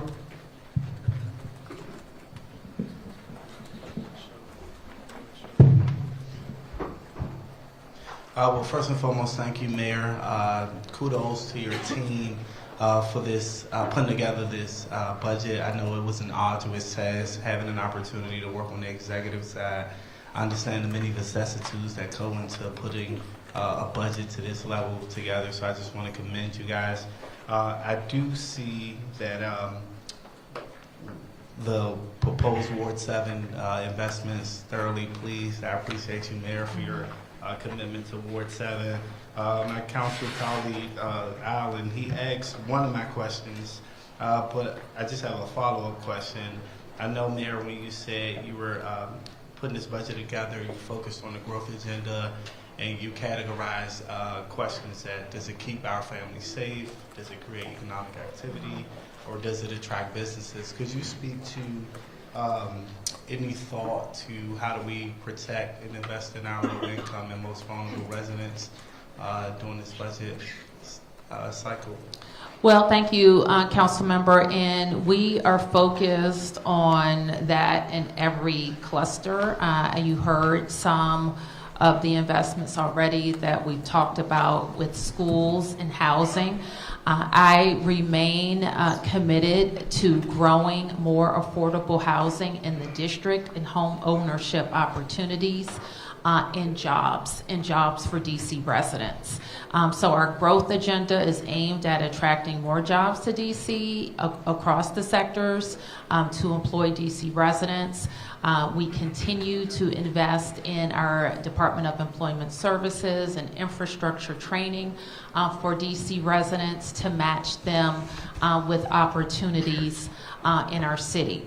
We have talked about some of the programs that have to be right-sized because they are growing faster than our revenues are growing in the district.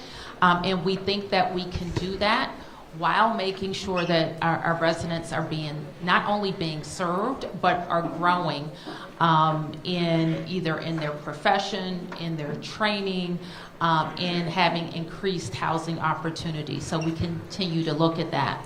Specifically for Ward 7, you have talked about our need to activate commercial corridors, and we agree. We include some planning dollars for small area plans, I think in 3 Ward 7 neighborhoods. I shared with you when I was a new council member, my strategy for Ward 4 was to look at all of the areas that were underdeveloped, get small area plans or retail plans, as is the case on Kennedy Street, work with the community, get community buy-in, and also signal to the private sector community that this neighborhood is ready for investment. So we think that's important.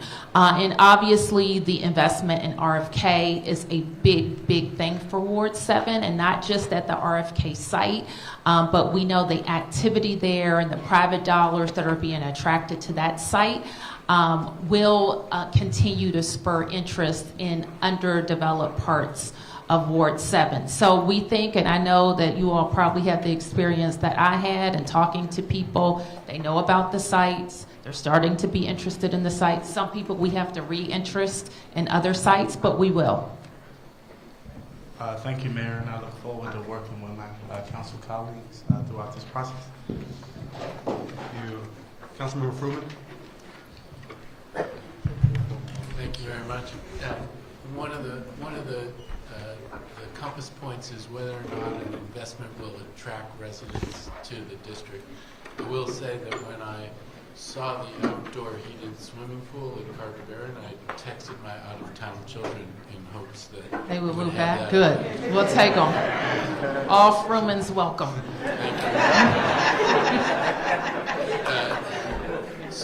And that is great, but I mean, this is a budget that's going to be very hard on folks with the least, and that's a real challenge. And I wonder if you can help me understand on TANF, there's an adjust the temporary reduction in benefits for households who don't meet requirements for 4 consecutive weeks without good cause. What does that mean? What are those requirements and what's that? Sure, we can talk a little bit about that, Matt, but just to kind of provide some context, we have a local program that is probably unlike any city in America, that is outside of the federal program. The federal program has certain time limits, I think 5 years. We have a local program that is agnostic to that federal program. Our local program gets bigger and bigger and costs more and more, and so it's just out of pace. So we have to better align to some limits, or we won't be able to afford that program. We currently, I think there are training and work requirements associated with TANF that we expect to enforce. So, and that goes to things that are happening on the federal level where we hear requirements like that being contemplated for Medicaid.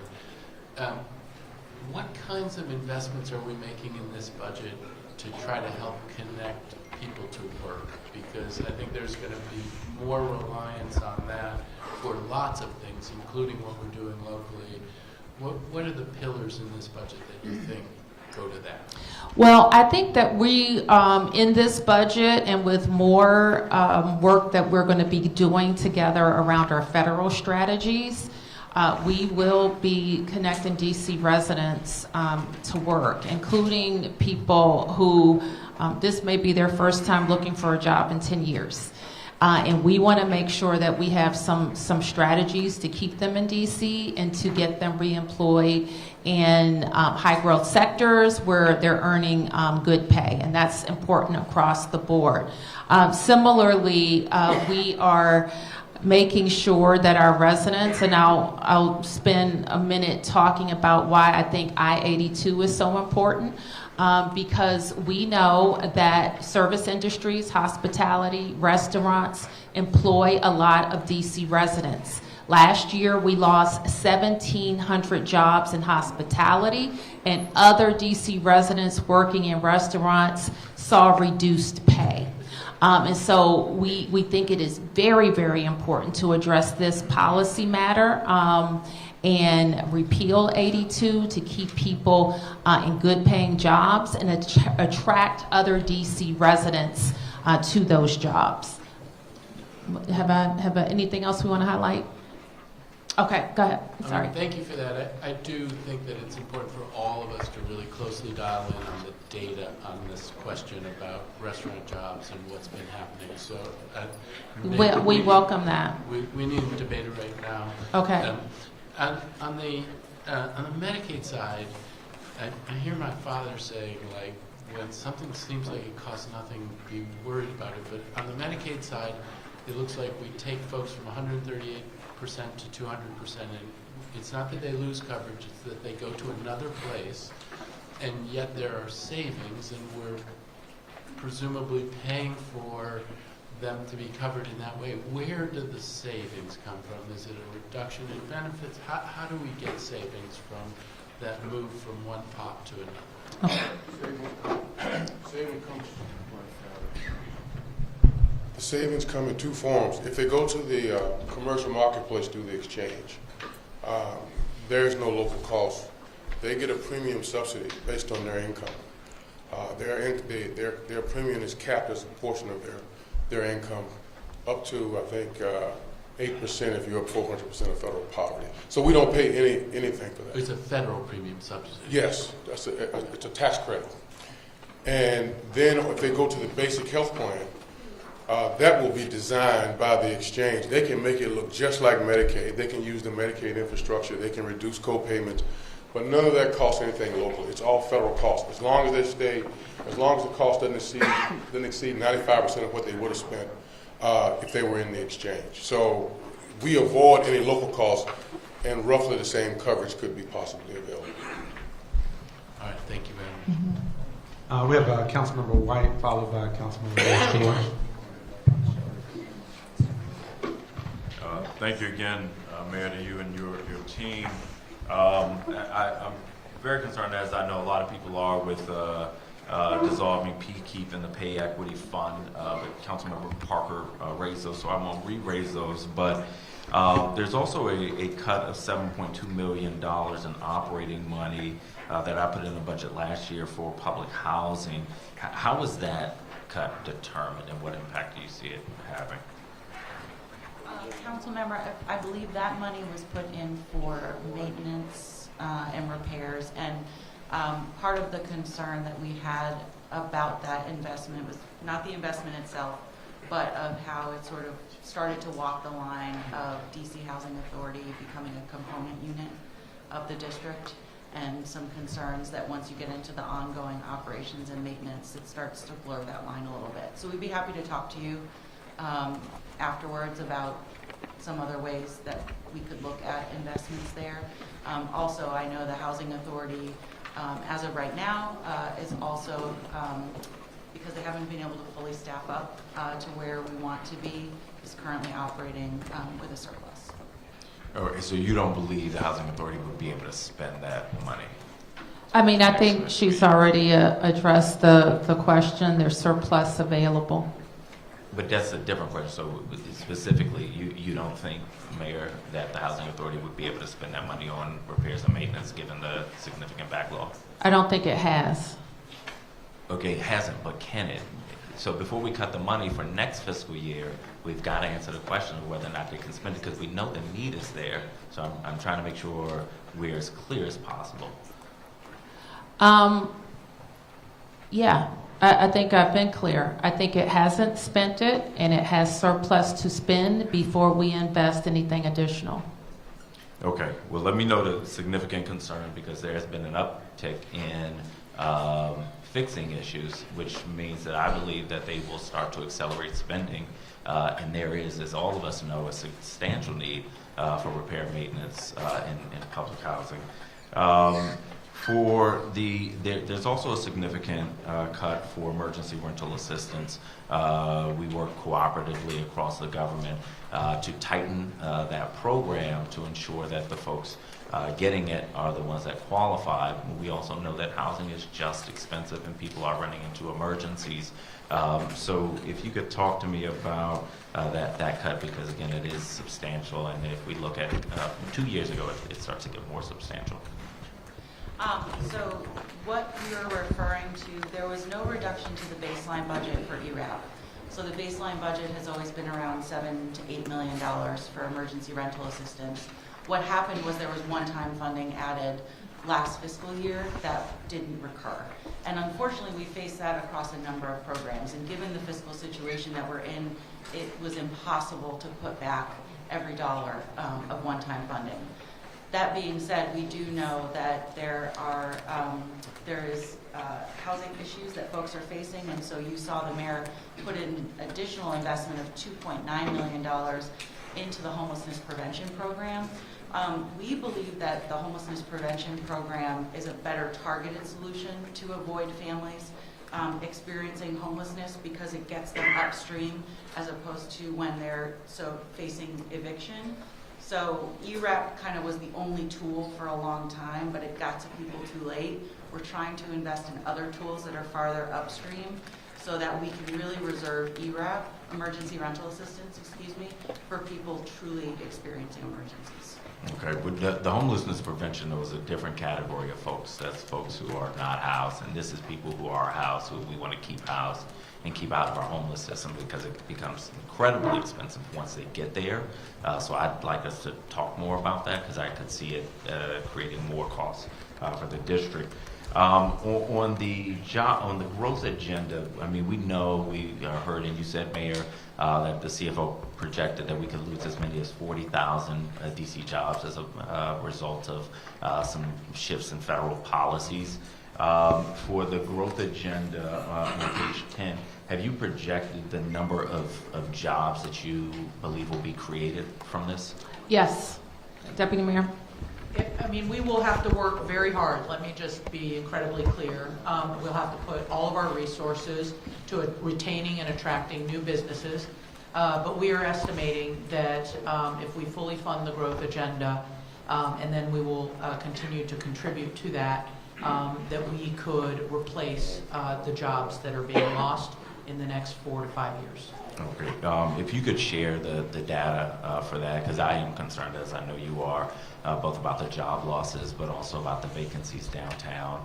And my hope is that we have a very targeted plan to attract mid-sized businesses in particular, ones that would fill that office space and fill the job opportunities from federal workers that are reeling from a change in the environment. One of my final things, with the stadium, which does impact a significant aspect of the budget, how much of the money will go from the stadium will go to the city's operating budget as direct revenue from the stadium? So I'm looking at ticket sales, food and merchandise, parking, and taxes going to the team or the stadium, but I'm not to our revenues to address our budget deficit. So how much would we expect from the stadium to go into our general fund? So you've broken it down by different types of uses. We would need to take a look at that exactly. But if I recall correctly, over the next 30 years, we're talking from the stadium only, not from the mixed-use development around the stadium or any of those restaurants or hotels or other things that would be delivered with the stadium, but just from the stadium alone. There is the sales and ticket tax would not come to the city, but all other types of taxes would, and we're estimating that, like income tax, for example, would be approximately $1 billion over the next 30 years. And we can go into detail for this, but just in sort of the first few years of its opening, so not year 20 or 30, It's expected to generate over $800 million in direct spending. So think of all the funds that get spent there, spent in the mixed-use development around it, would generate taxes across from income tax to hotel tax. Just personal earnings alone being over $200 million. So it is an investment that produces outsized amount of economic activity in nature and success of that enterprise. Those numbers will be important, Mayor. We met 22 days ago. You said you would share your revenue projections with us so that we could understand it. We followed up a lot of times, but still trying to get it. And it's hard to make sense of this without that. Oh, I thought you had a meeting last week. We've had plenty of meetings. So Okay, you didn't get it. Well, let me just put this, well, not on the record, in front of all of you. For the stadium, we estimate 14,000 construction jobs, 2,000 permanent jobs, $14 billion in direct spending, and this is so small, and $2 billion in total taxes. That's for the stadium district itself. If you add the mixed use district, $14,000 to $17,000 of total jobs, $2 billion in taxes, up to 5,000 to 6,000 of new homes, and $1.6 billion in direct spending. We think we could have up to 10,000 new residents. If you total those, it would be $4 billion in total taxes. Okay. That's a big number. Again, I've not been able to find an economist anywhere in the country who can help me figure out how we get there or anywhere close. And so understanding how you get there will be really important for us because, again, we want to help you get this done, but we need you to help us to help you. So, what I'll close out by saying is I see this as a fork in the road budget. This is the first revenue deficit in 30 years. The last time the city had a deficit, we did dig out, but we dug out by pushing out a lot of longtime residents, including my family. And the question for us is how we dig out of this deficit this time in a way that doesn't push out people with the lowest incomes. Now, we all have to make some hard decisions and some compromises, but we've got to be really clear that we can't repeat the mistakes of the past. So I'm looking really closely at, the burdens and the benefits of the people who have the less to least to make sure. And I'd love to know how this approach is different than the approach we took 30 years ago. Councilman Lewis George. Oh, I wasn't here 30 years ago, and if you could be more specific about the approach, the comparison you're making. I think the average person knows this. I hope you know, too, that this placement Thank you. I think it's not a secret, Mayor, what happened to district residents, longtime district residents 30 years ago. I wasn't here either, but I know it because I felt it. And I think you know it, too. I think most of us here know it. And so I don't want us to pretend like we don't know the potential impact if we don't make the right decisions now. We can see revenue growth without pushing people out, and that is the charge that everybody in positions of power have right now. So I want to make sure we all know that. Again, I don't, if you were specific in your question, I would venture a response. But this is one thing that I'm sure of, Council Member. When the city was losing residents and losing businesses, when we were the murder capital of the world, when nobody wanted to go to our schools or use our recreation centers, we were in a downward spiral. And I think our relentless commitment to public education in public schools has led to an increase in the number of people who live here. I think the strategies that I have pursued for the last 10 years to create more housing for people and more good-paying jobs is the strategy that we have to continue to follow. What we cannot do is suggest to anyone that we can only pay for programs that keep getting more expensive without also increasing the number of jobs and revenue we have. It just doesn't work, because what will happen is you will overtax your businesses and you will overtax your residents to the point they say, why do I live here? And we cannot do that. Thank you, Mayor. I'm going to turn to Councilman Lewis George. Thank you, Madam Mayor, and thank you to your team once again. I want to ask in 3 different categories. So I'm going to start with some citywide questions and then go to my facilities committee chair hat, and then last 2 will be our great Ward 4 questions I have. First, I just wanted to know for citywide questions, are the cuts and policy changes to paid leave, that's for DC government workers only, or for the universal paid leave program run by DOES? And then the second part to that is, similarly, are the payroll tax changes for the tax that now goes to our general fund, or are they changes to the 0.27% universal paid leave portion of the overall payroll tax? And then the third question is, am I correct in that Alliance is basically zeroed out in overall in this budget?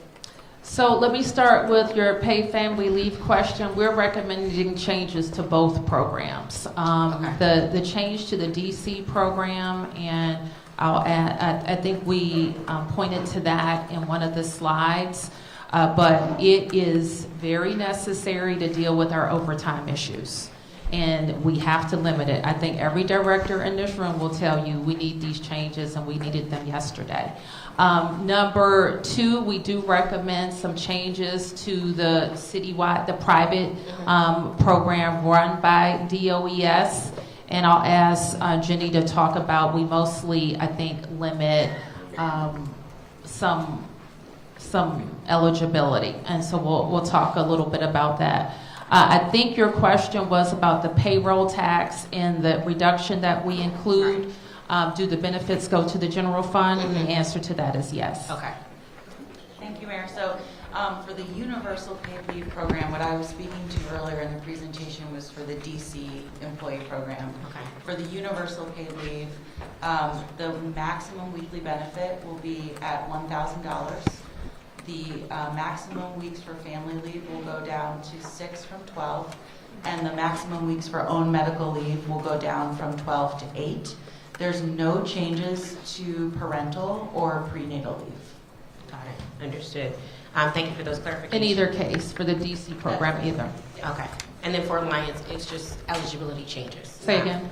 The Alliance question is just the eligibility changes versus a complete sort of elimination. We have shifted, like the discussion we previously had about Medicaid, we have shifted the program and will create a different program. Understood. And then for facilities, am I correct in that, I guess, the Greener Government Buildings Act is being repealed, or it looks like the Net Zero Energy Ready Building Code Amendment Act, I guess, it abolishes the Net Zero Readiness Standard and then delays implementation of a sort of a new watered down standard until about 2032. I guess, am I seeing that correct? And I'm just wondering why we would sort of in that sense, abandon some of our climate commitments or delay our climate commitments in that regard. In addition, I see the Mayor's Office of Deaf, Blind, and Hard of Hearing. It looks like it has been, I guess, transferred. It looks like it's transferred to DDS, and I'm wondering, sort of that office took a long time of advocacy and leadership, and so I just wonder what the vision is for that, and sort of why it wouldn't be transferred to Office of Disability Rights instead. And then I wanted to just ask about school maintenance. I just wanted to understand the reasoning behind shifting the $15 million from DGS facilities budget for public education cluster to DCPS. I guess on the DGS side, that looks like a 23% cut, but I guess where was it put in the DCPS budget? So I'll start with the last question first. So the DGS budget, part of what you're seeing from that shift is the electricity costs are being paid for from the Sustainable Energy Trust Fund. So there's no cut to electricity costs, but some of the Sustainable Energy Trust Fund is now going to pay for increased electricity costs for DGS that happen to be at DCPS. You had also asked about the merging of the Office of Deaf, Blind, Hard of Hearing into the Department of Disability Services. We felt like that was the best location. The Office of Disability Rights is small and very focused on particular issues. We feel like there's better infrastructure in the Department of Disability Services to support the office going forward. And then you had one more question. Greener government buildings. Greener government buildings. So there's a pause there, and it's really not that the mayor and we are not committed to meeting our climate goals. The vast majority of our buildings are designed and able to be built at net zero. Unfortunately, we do have a few instances where it's just not workable because of the site or because it's asking the district to take on a technology that has not been tested anywhere else. And we don't necessarily want to be the first in order to not be able to properly maintain it going forward. So I think if there's further discussions we could have about ways that there could be more flexibility for these types of instances, I think that would benefit. But for the most part, they are designed to be net zero. Gotcha. And then lastly, the two things I wanted to mention were fourth, really grateful for the continued commitments and capital funding. Only two things I'm worried about is I see the VI program under ones, it looks like increasing from fiscal year 25, but the Cure the Streets within OAG is down from 9.3 to 1.9 million. And I just want to make sure that that does not mean the violence interruption work that has gone well in Ward 4 is eliminated as a result of that reduction I'm seeing from 9.3 to 1.9. So just want to make sure we continue to have violence intervention work in Ward 4. And then the second thing is I'm really excited about the library, Juanita Thornton, Shepherd Park Library, as well as the work that's going to be done at Petworth. I do want to continue, as we talk about Kennedy Street, we still do need that anchor and a library resource within Kennedy Street. And I know I put money in the out years that I think is not there, so I wanted to just make sure there's a continued commitment to creating a government anchor on Kennedy Street with library resources, and that also Ward 4 would continue to have violence intervention work, which has been working in our Petworth and Kennedy Street neighborhoods. Thank you. I appreciate maximizing your time. So I will start with the VI work and then pass it to Jenny for some of the other questions you raised. So I do want to reiterate sort of something I said when I responded to Councilmember Pinto. So I think over the course of this budget, we're going to have to sort of look at all the pools of money that we fund violence intervention work with to be able to identify what's the highest and best use of it. I think in part the bill before the council, the Councilmember Pinto put forward that merges functions might help force this conversation about what's the highest best use of money. From my understanding, I want to qualify at that because this is part of the OH's budget, is that a substantial portion of the Cure the Streets funding was going to be funded out of excess revenue that had not been budgeted for. As part of our balancing, without picking on any one agency, across all agencies, if there was money that the agency was generating an account that had not been budgeted for, we wanted to utilize that for balancing purposes because it was not a fund or a cut. Except in cases where it sounds like, my understanding is that there was an intended use of that excess revenue, but perhaps not one in the budget itself, which would have been part of the Cure the Streets. So that's why you see a reduction, I think, in Cure the Streets. That's why I think as we have this deliberation when the budget goes to the council, I think we have to look at all the different funding sources that we use to be able to invest in violence intervention work, which does have measurable impacts, and understand how to make the highest best use of it. So that's no, Ward 4 will not be getting a cut to violence intervention. The only other thing, council member, is on the, I believe you had $2 million set aside in the 25 supplemental. That is no longer there. And so here you are wanting to continue to have conversations around development of Kennedy Street. Correct, yes. Yes. And the only thing I would say, just on Cure the Streets, since that program is not run by us, I don't know if we can answer that, but we will talk to the attorney.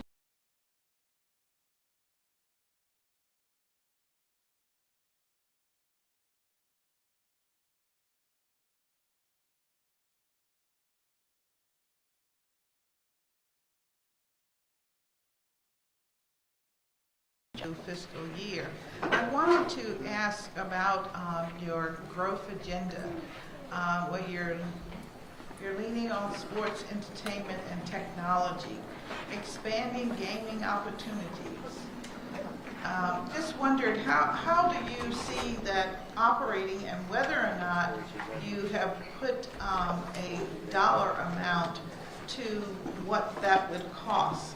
Are we thinking about also using our restaurants as well as our sports facilities? Right now, Anita, we, as I understand it, it was not scored, right? So there's no revenue included here, although, you know, we could argue that we know it's going to generate some, but we don't have a great estimate right now of how much it would generate. Our thought is to work with ABCA, ABC or ABCA now, who works with licensees and get their thoughts. Work with the CFO's office, who's responsible for lottery and games, get his thoughts. Our initial kind of thinking around the tournaments is that we would open them up to our hotel properties. Our initial thinking around the commercial bingo is that we would open them up to restaurants. Thank you very much about that, and I just wanted to comment on the proposed move of the archives from UDC, and just wondered, as we're thinking about that facility, what is your new price tag for that? Because we had to clear about $100 million if we were at UDC, so what's your price tag? Well, let me start by saying we had $100 million budgeted, and we got new estimates for the building to be $150 million, which necessitated us to kind of rethink that. Let me go back to this one. And so when I was thinking about the additional $50 million in capital investment, I had to compete it with other things. We think we have a great plan to have a front-facing facility and to build a more modern storage facility. And how much total? So it'll be $29 million. So it's $24 million for the facility and $5 million for the Sumner School, necessary renovations to make it the front-facing location. All right, well, I'm looking forward to a hearing on the matter and, of course, learning more. And Anita, if I could just, Councilmember, if I could just add that we maintain the demolition funds, and we make that space now back available to UDC, and their top priority is student housing. That's exciting. Thank you. Thank you. Thank you, Chairman. Councilmember Voss, we're going to turn next to Councilmember Henderson, actually. Let's talk on this chair. Very brief, because I know folks' stomachs are rumbling at this moment of time. I want to express thanks in terms of working very closely with Deputy Mayor Turnage and your team on the health portion of this. So I have questions, but they're very detailed questions, so we'll get to them at the hearings. But I don't want folks to think that my lack of questions is a lack of understanding. There's a lot of stuff that is going on the health portion of this budget. Some of it local, some of it we got to deal with on the federal side. But through this process, we've had a commitment to ensuring that as many people as possible can maintain health insurance. And you didn't have to do that. The team didn't have to do that. And so we'll go through the specifics of that when we get there. The same can be said on the human services stuff. The slides are cute, but they give high level. And so I want to encourage people to dig in, because there are a lot of issues that I think we need to debate and deal with in terms of some of these programs that traditionally have had, we've had the funding for, and now we don't. And so we have to make some very tough questions on that.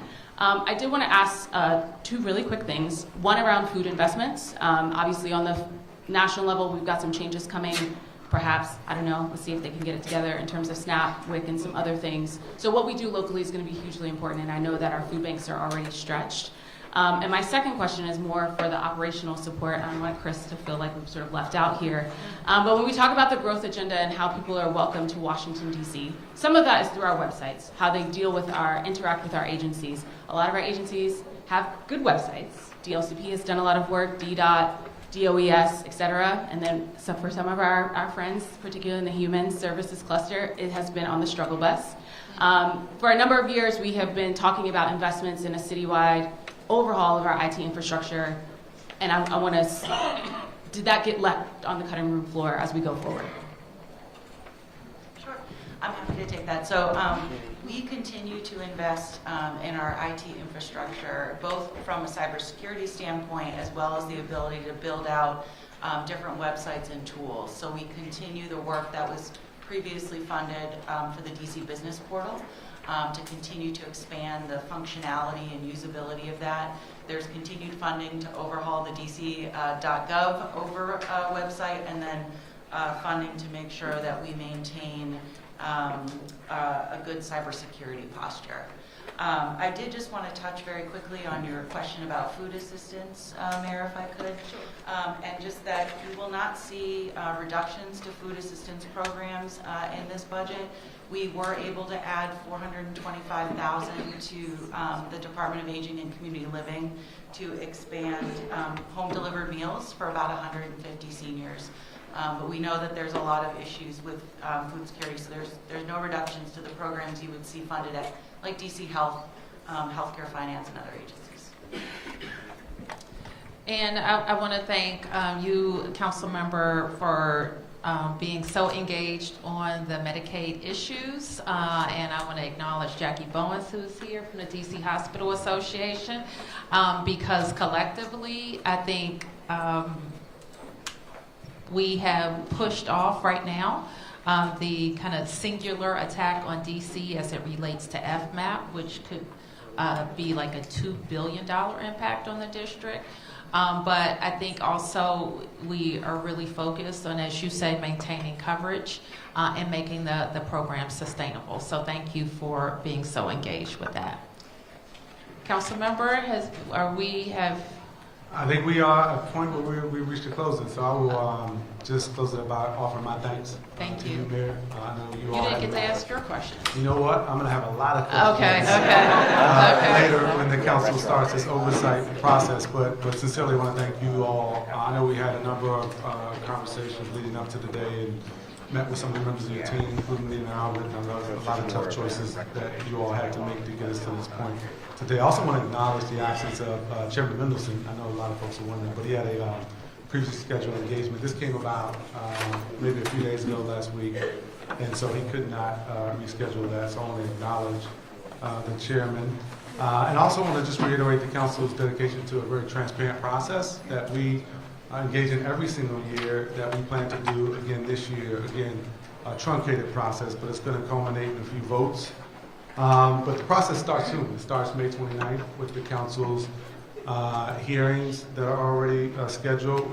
It's going to culminate in a few votes on July 14th, 28th, and I believe the 31st may be the last one. And so finally, I wanted to say, last year we were here and I asked an important question. It kind of dovetails on the exchange that the mayor and Councilman White had earlier about where we were a few decades ago and how bleak things were for the city. And I recall asking the question last year because Mayor Williams asked the question a few years ago when he said, have we worked out a way to both grow the city and make it work for everyone? I think it's still a relevant question today, and it's really going to guide my work as chair of the Committee on Business and Economic Development. I've got a few simple questions that I'm going to be looking to answer as I review the budget. Does it keep people safe? Does it invest in education and businesses that create jobs?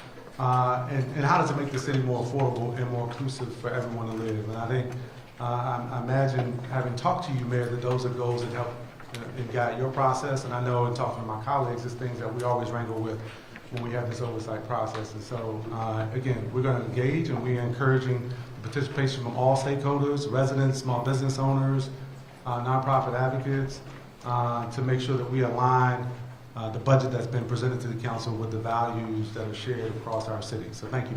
Thank you. Thank you, council members.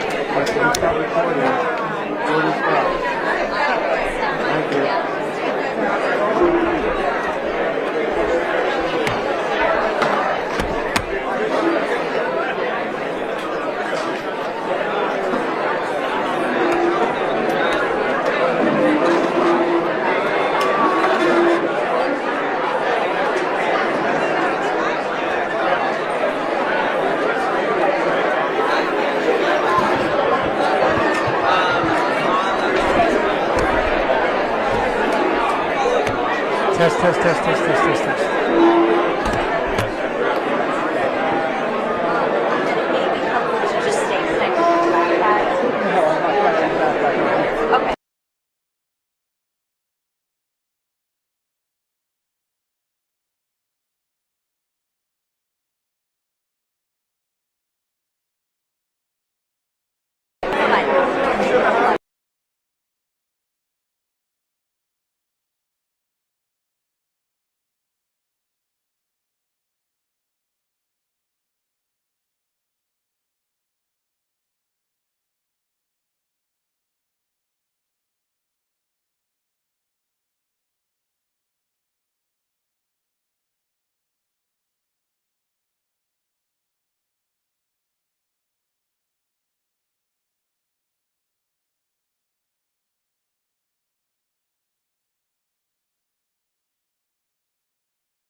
shortfall projection. There's also a shortfall projection by the CFO this year for over $1 billion through the financial plan. Why did you delay the sales tax increase and propose a decrease in the universal patron relief tax, considering those conditions? Thank you. We have always expected to be in line with the region when it comes to the sales tax, and we believe that the regional discussion around sales tax is progressing, but it hasn't gotten there yet. So we will delay any increase in our sales tax in hopes that the region will catch up and it wouldn't put us out of place with the region. So we're not moving on it this year. As it relates to PFL, we did recommend what I call a tested level for PFL in our last budget that had an increase. The council exceeded that to a level we thought was too high. While we haven't been able to roll all of the delta back, we've started, and we started this year, and we think that is a very important signal to businesses that we are trying to retain and attract in the district. Microphone. RFK infrastructure investment are having the ballpark be continued for businesses. Yes. Is this intended in any way that decreases for PFL to offset the cost that you're also asking businesses to pay for the stadium? No. And so as you know, we've had a ballpark tax for many years, a ballpark fee, I don't know what do we call it, related to the development of Nats Park, which we think has knocked it out of the park, excuse the expression. But we've developed a neighborhood, we've attracted more residents, and we're able to pay off the bond early, which makes that funding stream available for another sports investment. So if you're asking me why are we looking at the PFL tax, we're looking at a whole host of initiatives to make the district more appealing to businesses that want to locate here and keeping businesses here. And we have to look at our tax structure, we have to look at policies that create additional cost for businesses, and we can flip to the growth agenda, especially downtown. Those include the parking cash out. That includes some of the cost related to our building standards. It also includes what it costs to develop here and creating some more certainty in that process, which is why we have the development review changes that we have. And so all of those are part of our growth strategies.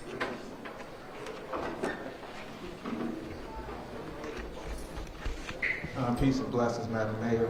My first question is in regards to the FY25 supplemental.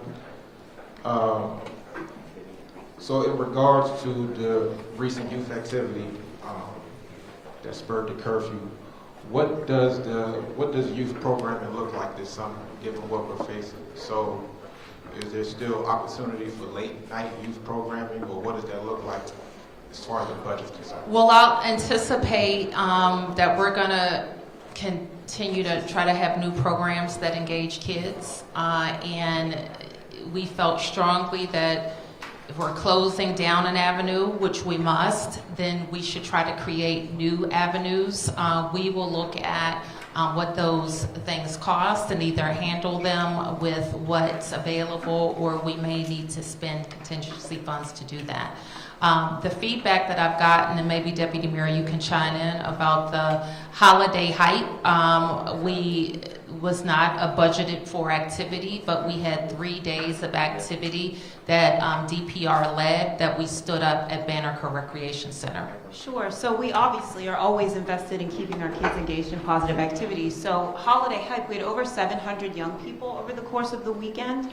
which, you know, we get videos of kids dancing and having a good time in a positive way, which is what we want all summer. So we'll continue to work with DPR, who's amazing, coming up with pop-up activations for our young people like they did this weekend. And then our summer planning has been going on for months and months and months. So whether it's SYP, for our young people, work with our schools, and a host of other programs we have planned with DC Housing Authority, with DPR. We'll continue to look for ways to make sure our kids are engaged, just like we did this weekend. But we would say that that was a success, that with very little notice, 700 young people came, had fun, and went home safely. In regards to safe passage, it's my understanding that with the FY25 supplemental, $3 million was cut this summer, and that the CBOs aren't being funded to provide that. So if that is in fact true, what contingencies are in place to ensure that young people this summer can get to and from school safely? Sure. So, I mean, one of the things that how we even got to the 3 million number is actually looking at our utilization and really looking at, obviously during summer school, and we have lesser routes that we need to cover. So that's our first priority, is making sure that all of our routes are covered for summer school, and then also, because it's on fiscal year and not school year, that we have the coverage we need in August and September when school starts. Our additional programming that we're able to do, and we have additional funds, whether it's more camps or otherwise, we're going to look across the portfolio to make sure that we have all of the programming that we need to keep our kids engaged. What becomes of out-of-school time funding programming for the summer? And in the absence of a Ward 8 council member, who did your office consult in shaping the budget as it relates to them? Well, that's a great question, and we, of course, have stayed engaged with stakeholders. The at-large council members, of course, represent all 8 wards, and I represent Ward 8. So we're very focused on continuing our investments in Ward 8. The first part of your question, I'm sorry. Oh, out of school time. Let me ask Kevin and Jenny to respond to that. Sure.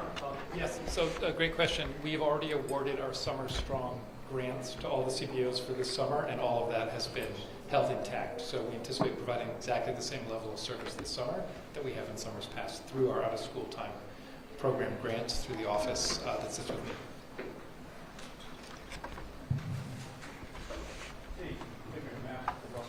Just to understand how the budget reductions from the supplemental budget work this year, are they taking effect right now, like as of this moment, or is there kind of a process for them to kick in?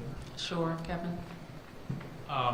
It's a good question. So when we submitted our budget for 25 to the CFO, all those transactions, whether it's a person that's not getting hired, a contract, the CFO locked that money. In other words, that money cannot be spent. If the council were to say, we disagree with you freezing these 5 positions, and they find some other way to make up for that, then when the council would identify a new source of funding or cut, they could unlock or unfreeze those 5 positions. But the cuts that we have to comply with the CR and the spending pressures and the cash flow at the end of the year, that is locked until a change is made with an equal reduction or change elsewhere in the budget. And just a quick follow-up, but if Congress were to restore the funding, would it also take, would it be a laborious process to restore those fundings to get back in? Would it become moot after a certain point if they took too long? No, the Congress should make the change, and then we'll make the change, and we'll do it expeditiously. Yes. Raphael with Channel 9. Mayor, usually you're able to deliver remarks when you go before the council for the hearing. Obviously, that's not on the table right now. What is your message to the council? You got a little taste today of kind of what the next 70 days will look like as everyone kind of looks at the budget. Your message to them as they're making the decisions on what to keep and not to keep. Well, we spend a lot of time. We think we have a sound budget, and we know we do.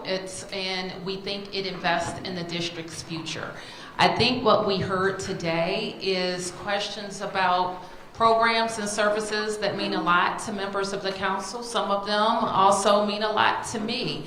And we heard the push and pull it's going to take. Like, this means a lot to me, but we know we have fewer revenues. Well, if you know you have fewer revenues, then you have to make some tough decisions. Our path to deal with that is to grow the economy, to create more economic activity. So maybe some of the things that are on the table don't have to be on the table next year or the year after that. But it is not our choice to go to businesses or to go to residents and says, you have to pay more taxes.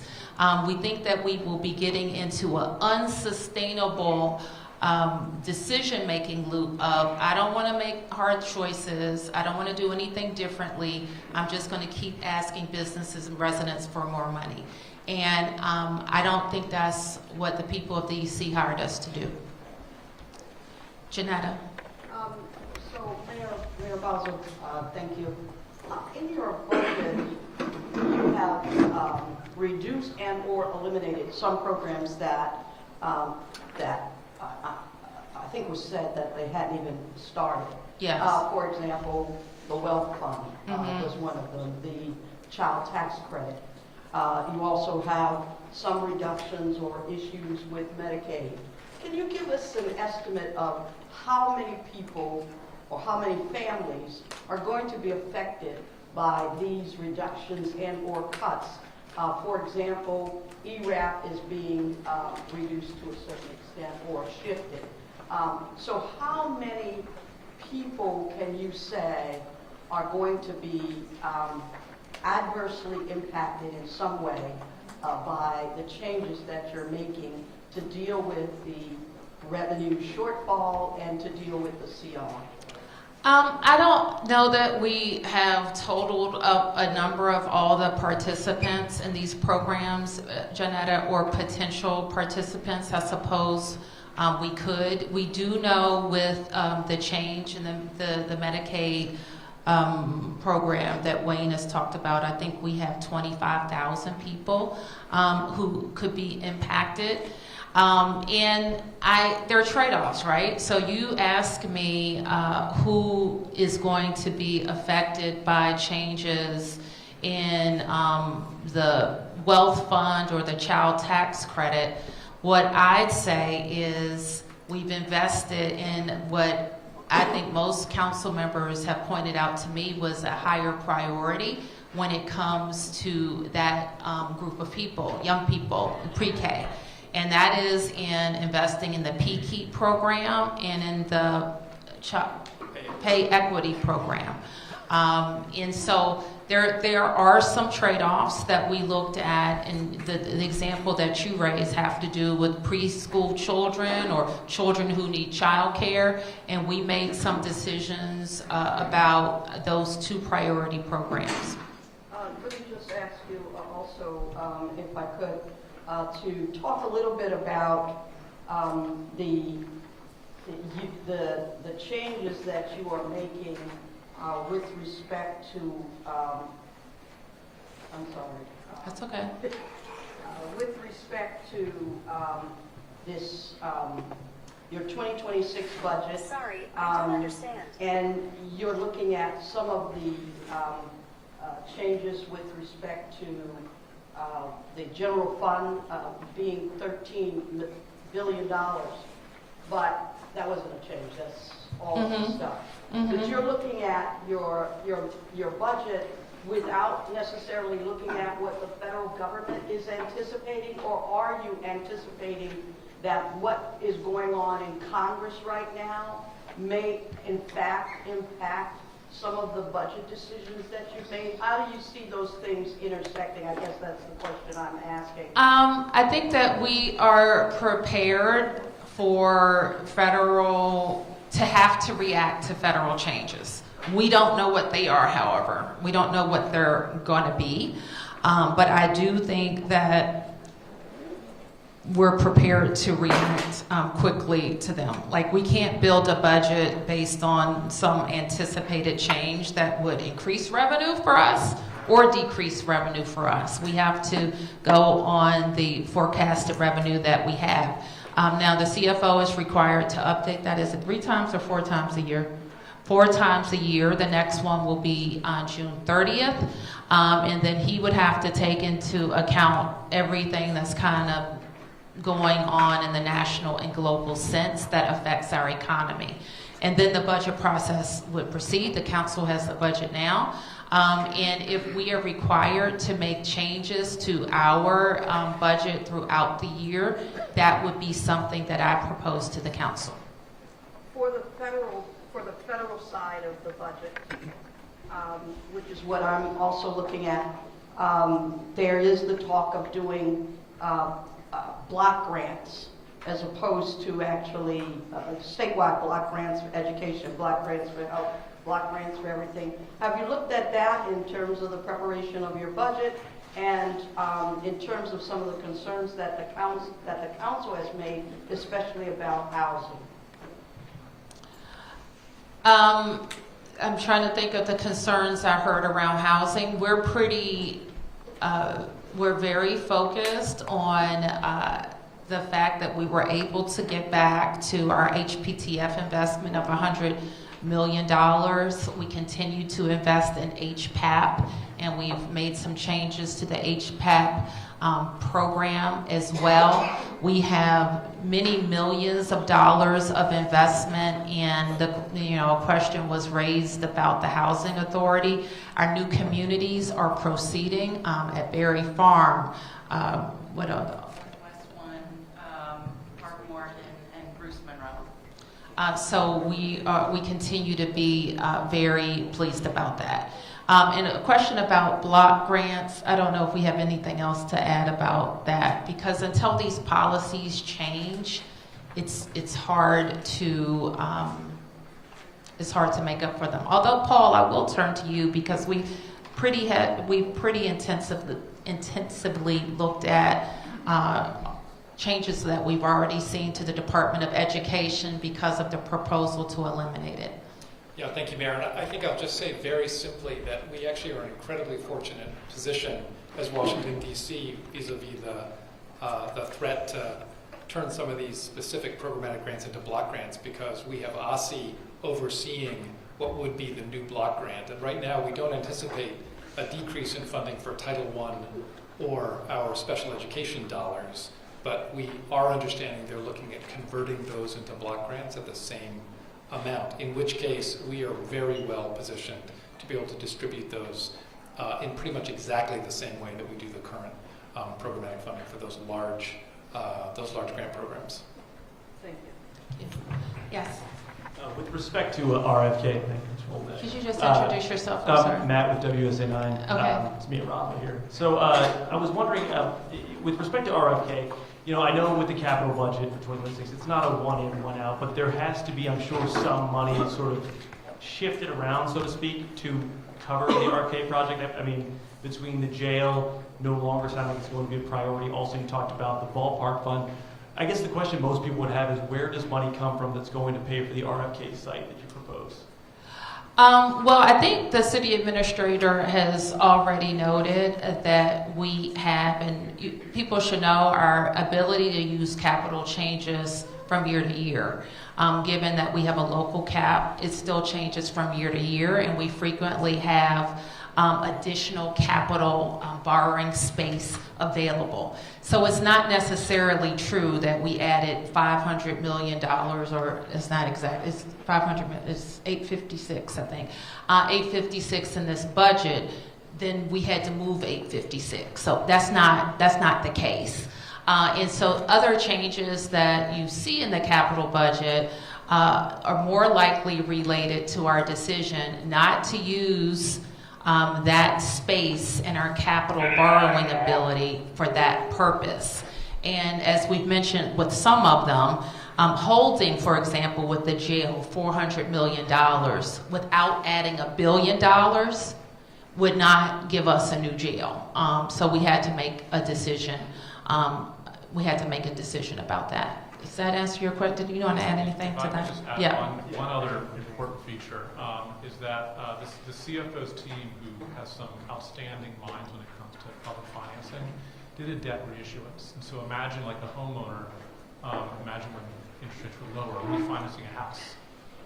Same house, same principal debt, but you suddenly are able to have more funding available to maybe apply to a different investment. So CFO was able to unlock, I understand, about $800 million in debt capacity from refinancing old debt that was disadvantageous in the current environment. The Capital One Arena investment from a year ago, we didn't make trade-offs for that either. It actually was another debt refinancing that the CFO did, timing it perfectly, that allowed for that additional capital to be made available a year ago. So it's not just not a one in, one out. This is a very important feature of the CFO constantly, very smartly refinancing and restructuring the existing debt that can free up capacity without having to cut anything. And just to add one more thing to that, sorry, is in addition to what the city administrator and mayor said, if you look at the capital budget, you'll see our school modernizations. Unless the community requested a change, the timelines didn't change. Public recreation facilities, still on track, didn't change. Public libraries, we actually increased the funding to meet the new construction costs. Timelines didn't change. So the mayor was very laser focused on preserving all of those assets that we know residents depend on. And through the creative work of the CFO, we were able to make room to also accommodate RFK. Yep. David Kaplan with Fox Hive here. Two questions.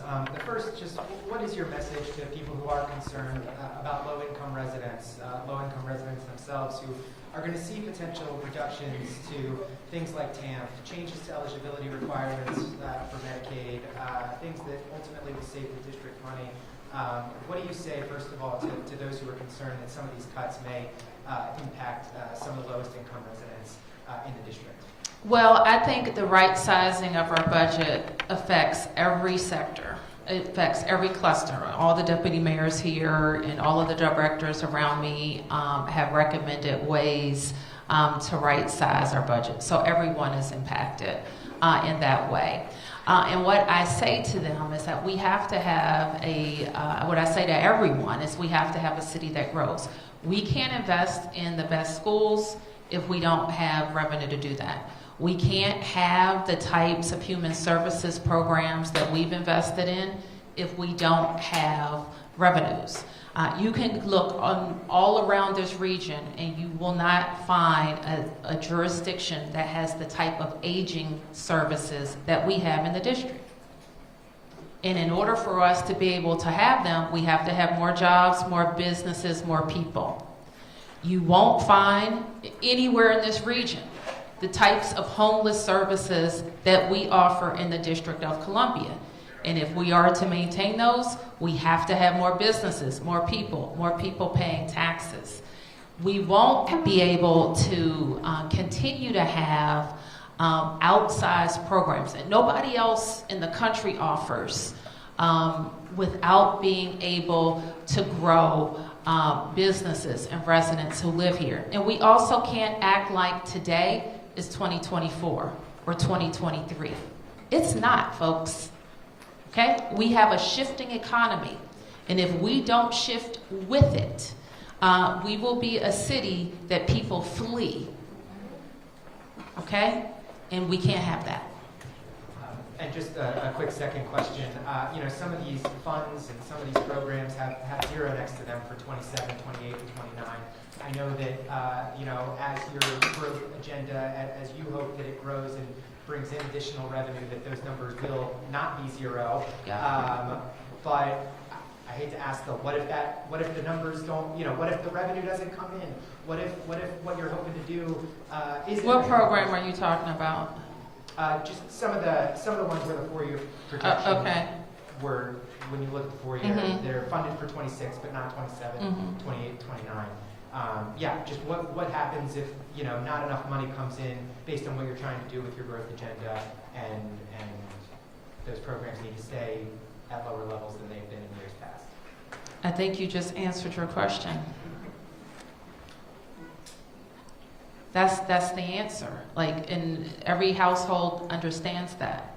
You have enough money, and if you don't have enough money, something has to go, or you have to make more money. It's that simple. And so the way we make more money, our path is growth. Some other people will suggest just raising taxes. And what I know about what we're facing and Deputy Mayor Albert's efforts is when we're talking to businesses, they talk to us about how much more expensive it is in the district than it is in Virginia. When I'm talking to DC restaurants, they say, why do we have this 82 and they don't have it in Virginia? When I talk to restaurant workers, they say, why am I making less money because of this I-82 and they don't have it in Virginia? When I'm talking to affordable housing developers, they say, why did we go from being #1 in building affordable housing and attracting capital investment, and now we're almost at the bottom? Because of DC laws. That's why. And so we have to choose a path to grow our economy and not overcharge our residents and businesses.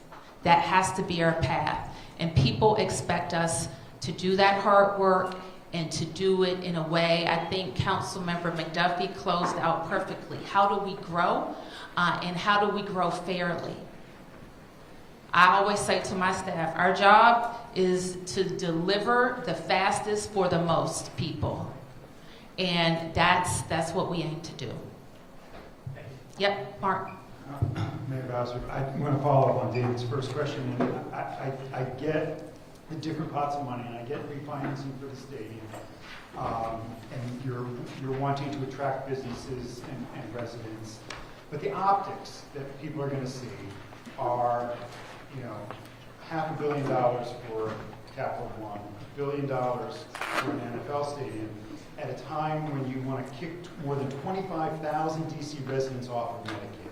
No, Mark, that's not true. That is true. No, it's not. That's exactly the numbers that you're giving us, that your proposal would move 25,000 DC residents off of Medicaid. And into? But that's something that they would have to do, and they would have to pay for. Yes, I just asked the Deputy. It would be paid for by their federal subsidy. They would have to pay out of pocket for that. Get the basic health plan, it may be designed in a way where they're called negative. Microphone. Yep, okay, go ahead with your question. Again, this seems like very much pro-business, and it doesn't ask anything of the wealthiest people in the district, but it asks a lot of the most vulnerable and poorest people, from paid family leave to the child tax credit to TANF to 25,000 people losing Medicaid. This is a city that has prided itself on decades for having health care coverage for everybody.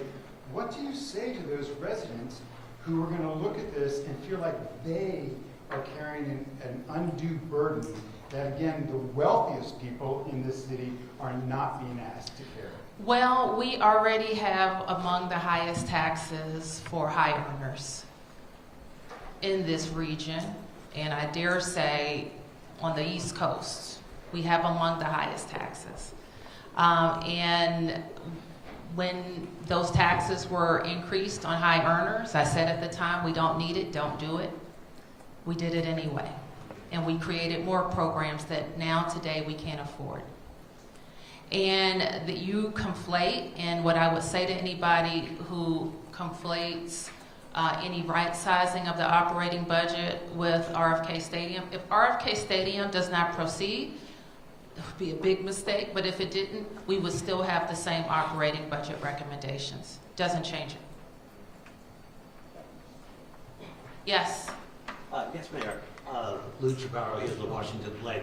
On the budget, going back quickly to the fiscal year 2025 supplemental, the charts were showing that there will be a $175 million reduction in non-personnel services.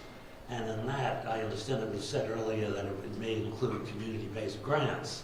I was wondering, as you may know, many in the LGBTQ community are concerned about the possible cuts there, due to the congressional imposition and so forth, but they're concerned that some of the community-based grants, some of which come out of your Office of LGBTQ Affairs, may hurt local community organizations. Do you have any message for them about where things stand?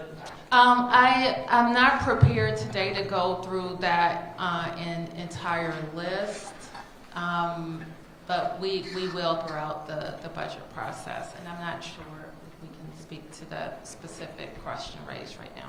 Sure, just in terms of the community affairs grants, there are no reductions to those in FY25.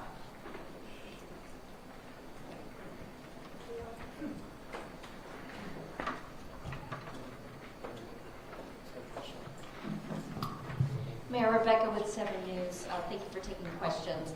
If you touched on this a little bit, if you can talk about what went into the decision with reducing certain programs as the financial plan continues. So say the violence interrupter program, was that because we have a similar program with OAG? If you can kind of talk about how that decision came about. The OAG runs a violence intervention program and has for a number of years.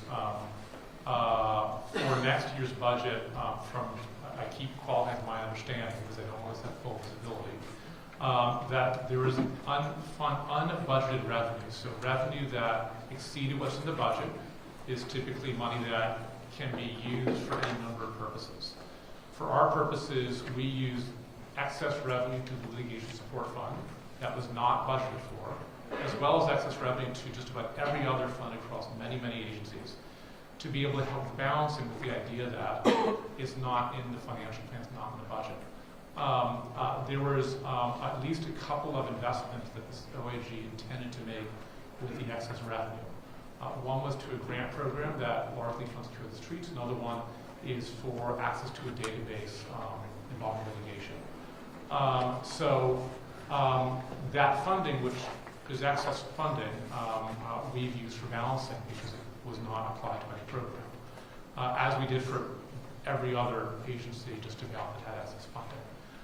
So the point I was making with the council is that we have in our budget violence intervention programs which have had demonstrably positive effects on the city that are funded across at least 3, likely 4 different agencies: OAG, the ONE's Office, Office of Victim Services and Justice Grants, and DYRS. There's going to have to be a discussion, and we left those intact except for the one that was not in the 26 budget to begin with. I suspect what will happen, I think the questions you heard today from the council, is that they will deliberate upon looking at all these investments collectively as having the same mission and purpose to prevent gun violence. How do you pool them or distribute them in a way that has the highest and best use of taxpayer funding for an impact? That may conclude in July with additional funding for the streets. It may be a unified budget for the ONE's Office. It may be doubling down on work that DYRS does. But I think there'll be a discussion from a policy standpoint about the different streams of funding, all of which have grown dramatically over the past few years as to how to best use them. Yes. Dorothy Brazil, DC Water. I had a question. First, I wanted to ask the city administrator. In your exercise that you indicated you began in March about asking parts of DC government to identify savings they could make in personnel program and travel and other things, did you ask that of all DC government agencies as well as independent agencies? We did ask the mayor's order and the CA's order for all agencies. However, those orders legally only apply to ones that report to the mayor. So if they're independent, it is, and we got largely outstanding feedback and responsiveness from the independents, but legally they're independent. The mayor has the authority to submit a budget under home rule as she sees fit. Office of Inspector General is a budget that we submit. There's more restrictions upon that. They are very collaborative with all these processes. But legally, it applies to mayoral reporting agencies. Functionally, we have broad buy-in and collaboration across the board. I would like to follow up then the questions from there. On slide number 8, you indicate reductions to close the gap were made in paragraph 2, column 2. We saved $100 million in efficiencies through lease savings, energy savings, telecom savings and smarter deployment of resources across the financial plan. Is it possible for us to get a list of those savings and attributed to what departments and agencies? Moreover, how do you, when you're in the midst of a fiscal year, make a savings in lease payments? Well, this is a 4-year financial plan, so I don't know if we have any lease savings, but I will tell you our DGS teams have been actively renegotiating leases, and we have achieved lease savings over the course of this year and probably the previous year as well. But the number that we refer to in this slide is over 4 years. I don't want to belabor the point, but I've had this conversation with Mr. Donahue a few months ago. In terms of, in the past 6 months, I've visited 4 different departments and agencies, and more than half of their office space is vacant. Okay. Which ones? DC Board of Elections has half the floor at Half Street vacant. DGS, I don't know the different floors. The Department of Human Resources, no one at home. And the Deputy Mayor for Planning and Economic Development has half a floor on Half Street. No one there. And let me give you an example when I say no one's there. The additional space the Board of Elections has on Half Street, not only aren't there any employees, there aren't any computers, and there are no telephones. So it's obvious it wasn't just the day I visited that there wasn't anybody there. I refer to them as the ghost office. Okay? So, I think serious statements could be made in these. Okay, well, you're speaking my language because I don't, first of all, let me just say this, Ms. Brazil. It is my expectation that people report in person to work according to our telework policy. This Budget Support Act expands the mayor's telework policy to the independent agencies. We made this suggestion last year, which the Board of Elections is one. We made this suggestion last year and the council took it out. So I hope that the council maintains this policy expansion with this budget. The CA knows my concerns about making sure that we can say with certainty that our agencies are compliant with those policies, and we will continue to look at it.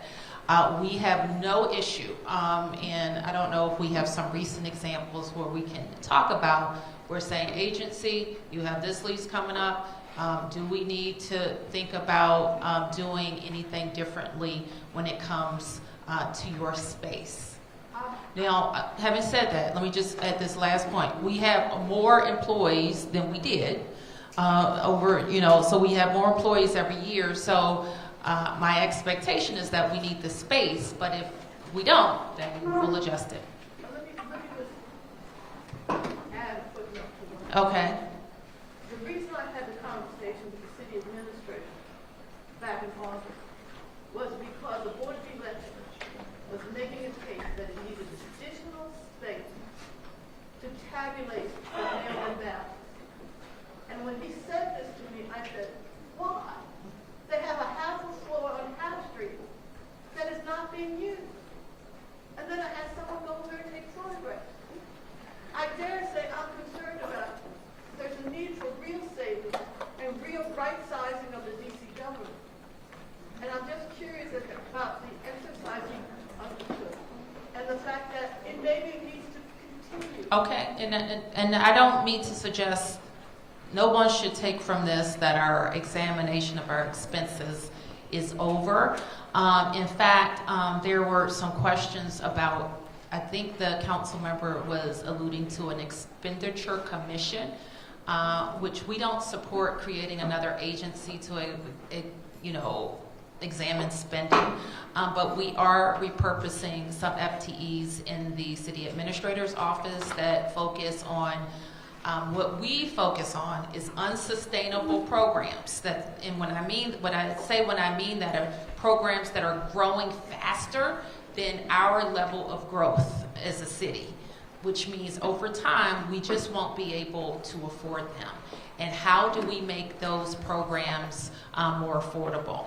So it could be like in the case of Medicaid, that now instead of having this certain program or insurance package, you have this insurance package. And effectively, you're getting the same thing, but it's packaged in a different way that is in fact sustainable. Okay, and I note that we're 15 minutes past our time, but I'll take a few more, and you haven't asked yet. Yes, Marielle with DC News Now. Mayor, can you kind of just talk us through how you're feeling at this moment? Because this has been a unique budget process, and you've had to deal with a lot of different competing pressures from Congress to the federal job cuts to council saying we need the budget now. Where is it? So how has it been for you to kind of deal with these competing pressures? Well, we feel very good today. It's budget day, which is always a good day for us. We recognize that we have hard decisions. We presented hard decisions. So we approach this conversation with seriousness, but we're proud of the work we've done and the decisions we've made. And it is a budget for DC's future. It's not a budget for DC of 2 years ago or DC last year. It's for DC's future. And I also feel good about this, and I'm grateful to DC residents for allowing me to serve this long, because I know that we know how to deal with all of these competing pressures. And we've done it calmly, and I think we've done it in a way that is going to minimize impact on DC residents. For example, some have said you approach budgeting with a chainsaw or sledgehammer. We have looked at these cuts in a way that have, we think, the least impact on how the city grows and on all of our people. Okay, last two? Yeah, Geneva Fax here. Sorry, this might, at the risk of repeating yourselves maybe, but about RFK Stadium. Can you confirm no libraries, schools, or other public rec centers, the timelines were pushed or delayed or the funding was trimmed because of the RFK Stadium project? Yes, there were 2 schools whose timeline shifted based on the community request for a different set of swing space. Other than that, nothing. And in terms of, I mean, I wish the CFO was here, but the debt refinancing done, do we know the details of that? Will the city have to pay over a longer period of time more, or how was that done? Does anyone know? I would have to turn to them for the specifics, but I will say that the refinancing saved us money on our debt service payments. And that's reflected in 25, where we saw the most savings. I think it was around $68 million. And then there were additional savings in the out years.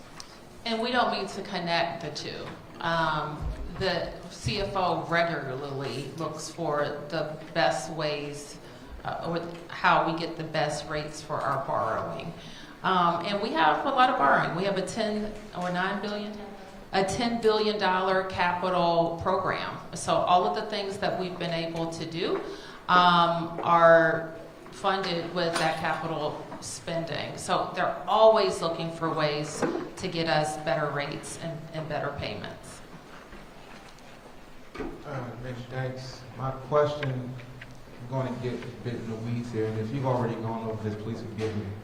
But in regards to cutting the red tape and reducing barriers to growth, how much revenue do you anticipate generating within 4 fiscal years, and how did you calculate that? And the same question applies to the $4 billion in revenue that I heard being mentioned as it relates to RFK. So specifically, where did those calculations come from as it relates to the anticipated revenue for both of those things? So on RFK, we of course have done economic analysis as it relates to how we generate revenue, ancillary development, income taxes paid, all of those things. And we will be talking about those in more detail. But we have a pretty sophisticated economic team that has helped us calculate those revenues. And as Kevin, who went through all of the lines of the Excel spreadsheets, he told me, is conservative. right? So like, these are conservative estimates. They could be a lot bigger impact. And the first part, I'm sorry. For the red tape and reducing barriers to growth, how much do you anticipate generating over 4 fiscal years, and how did y'all come to that amount? Go ahead. So any revenue scored would be done by the CFO's office. So anything would be in the fiscal impact statement. On the red tape and reducing barriers to growth side, so slide 10, there are some of these items that they scored as having a net revenue generation. There are others like the sales tax delay that cost us revenue. And then there are others that they can't quantify yet. So we will know in the upcoming revenue forecast, once the policies start to take hold, then we should see the revenue being scored. I can't, but we can follow up with the fiscal impact statement that would total them across all the different slides of the growth agenda. One thing on just a point of clarity on, I guess it was the previous slide. There is for the 27 to 29 financial plan years, a top line number on cuts. What's the top line number on FY26?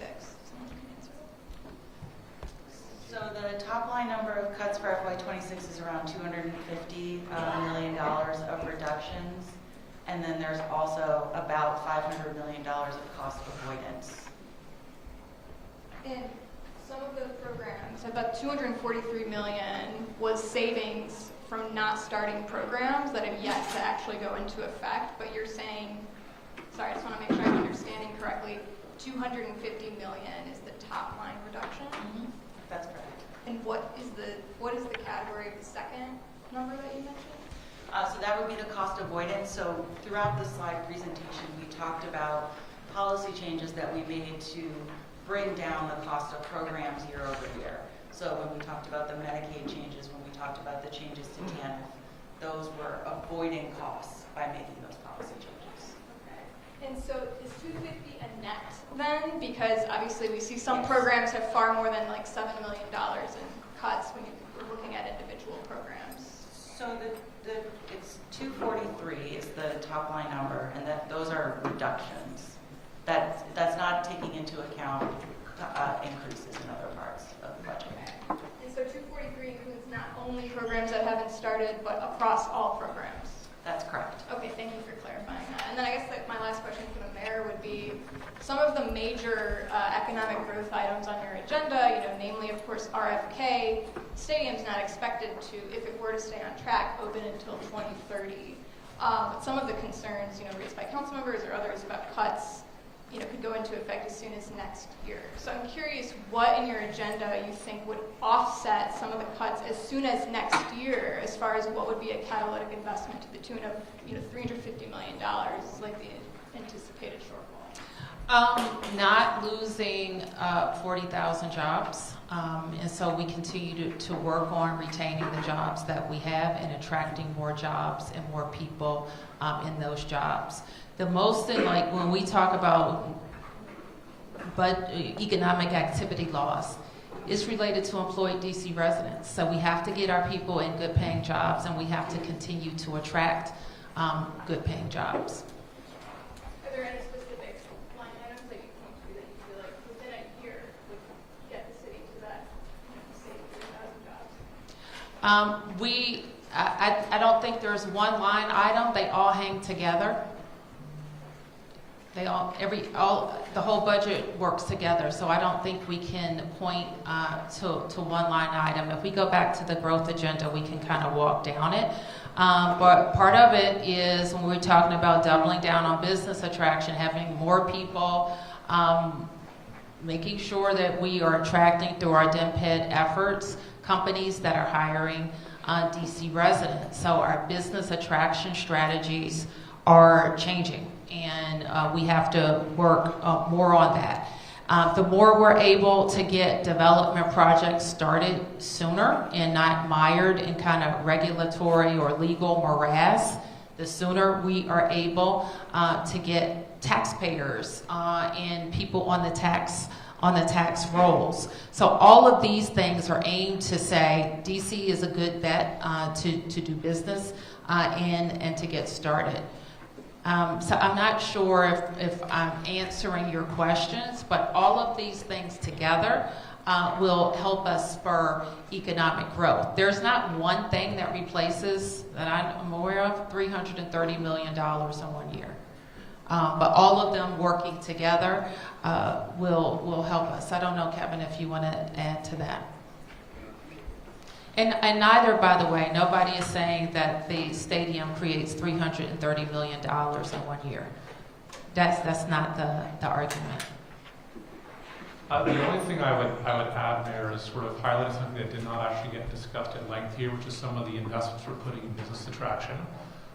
So our largest employer is the federal government. They're having fewer employees, so we are doubling down on what we know we're good at, which is entertainment, sports, technology, healthcare, education. So there's actually a pretty meaningful shift when you go into the budget detail about what it means to double down on business attraction that by a pretty significant order of magnitude increases funding that we've traditionally put into business attraction significantly. Yeah, I'll also just say, all the investments in the capital budget generate jobs. You said that the stadium doesn't open until 2030. That's correct, but construction on the stadium could begin as early as next year. So there'll be jobs generated through our capital projects. But when it comes to business attraction strategies, companies continue to see the long-term value of being in the District of Columbia, and they've always come to the district. Private companies have always come to the District of Columbia because of the talent that we have here.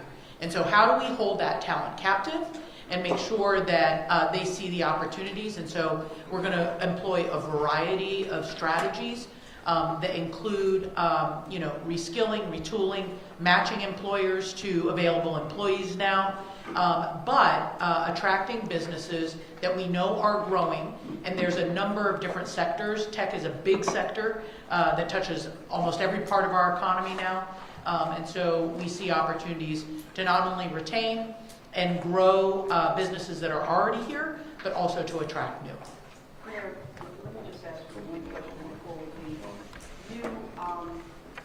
The budget is $23 billion. That's up from this current fiscal year, despite the cuts that you've made, yes, the reductions that you've made. Some people looking at that will say that this city still is of a still on a spendthrift kind of mindset, despite the changes that you've made. There is really not any significant downsizing of the cost of government. How do you respond to that? I think that we are significantly addressing how, and I call it kind of right-sizing, looking at the revenues coming in and looking at what we need to invest in. And I don't believe we get to what I was just discussing with Megan, more businesses, more employees, more residents, by not having great schools, safe streets, and fantastic parks and transportation. So we are going to invest in those things that make us a great city to live in, to work in, to raise a family in. And we want to be an inclusive city. So I don't want to lose sight on that. That's why we're going to make sure that we have a great human services program, aging services, affordable housing programs. All of those things allow us to grow residents, businesses, and employees. And so we think that the points that are important is we've been criticized before for spending money, spending more money than what was coming in a given year, or using fund balance. And I think in this financial plan, we're not doing that. So we're going to be structurally balanced. And we're making sure that we're looking at those programs that are growing faster than our revenues and saying now is the time to make some decisions about that. We're looking at policies that we're outliers in. We're outliers in the region, and in some cases, we're outliers nationally, looking at what I-82 is doing to our restaurant industry, making sure that we have the types of insurance programs that are good for our people, good for our hospital networks, but also sustainable for our city. So I think we're doing all of those things, but we don't do ourselves any favors by cutting our budgets in draconian ways that hurt our people or that hurt our long-term growth. So I think that we found that balance, and I think that the fact that we've been able to do it with not raising anyone's income taxes, without raising residential property taxes, without raising commercial property taxes, and with being fair across the board. Thank you.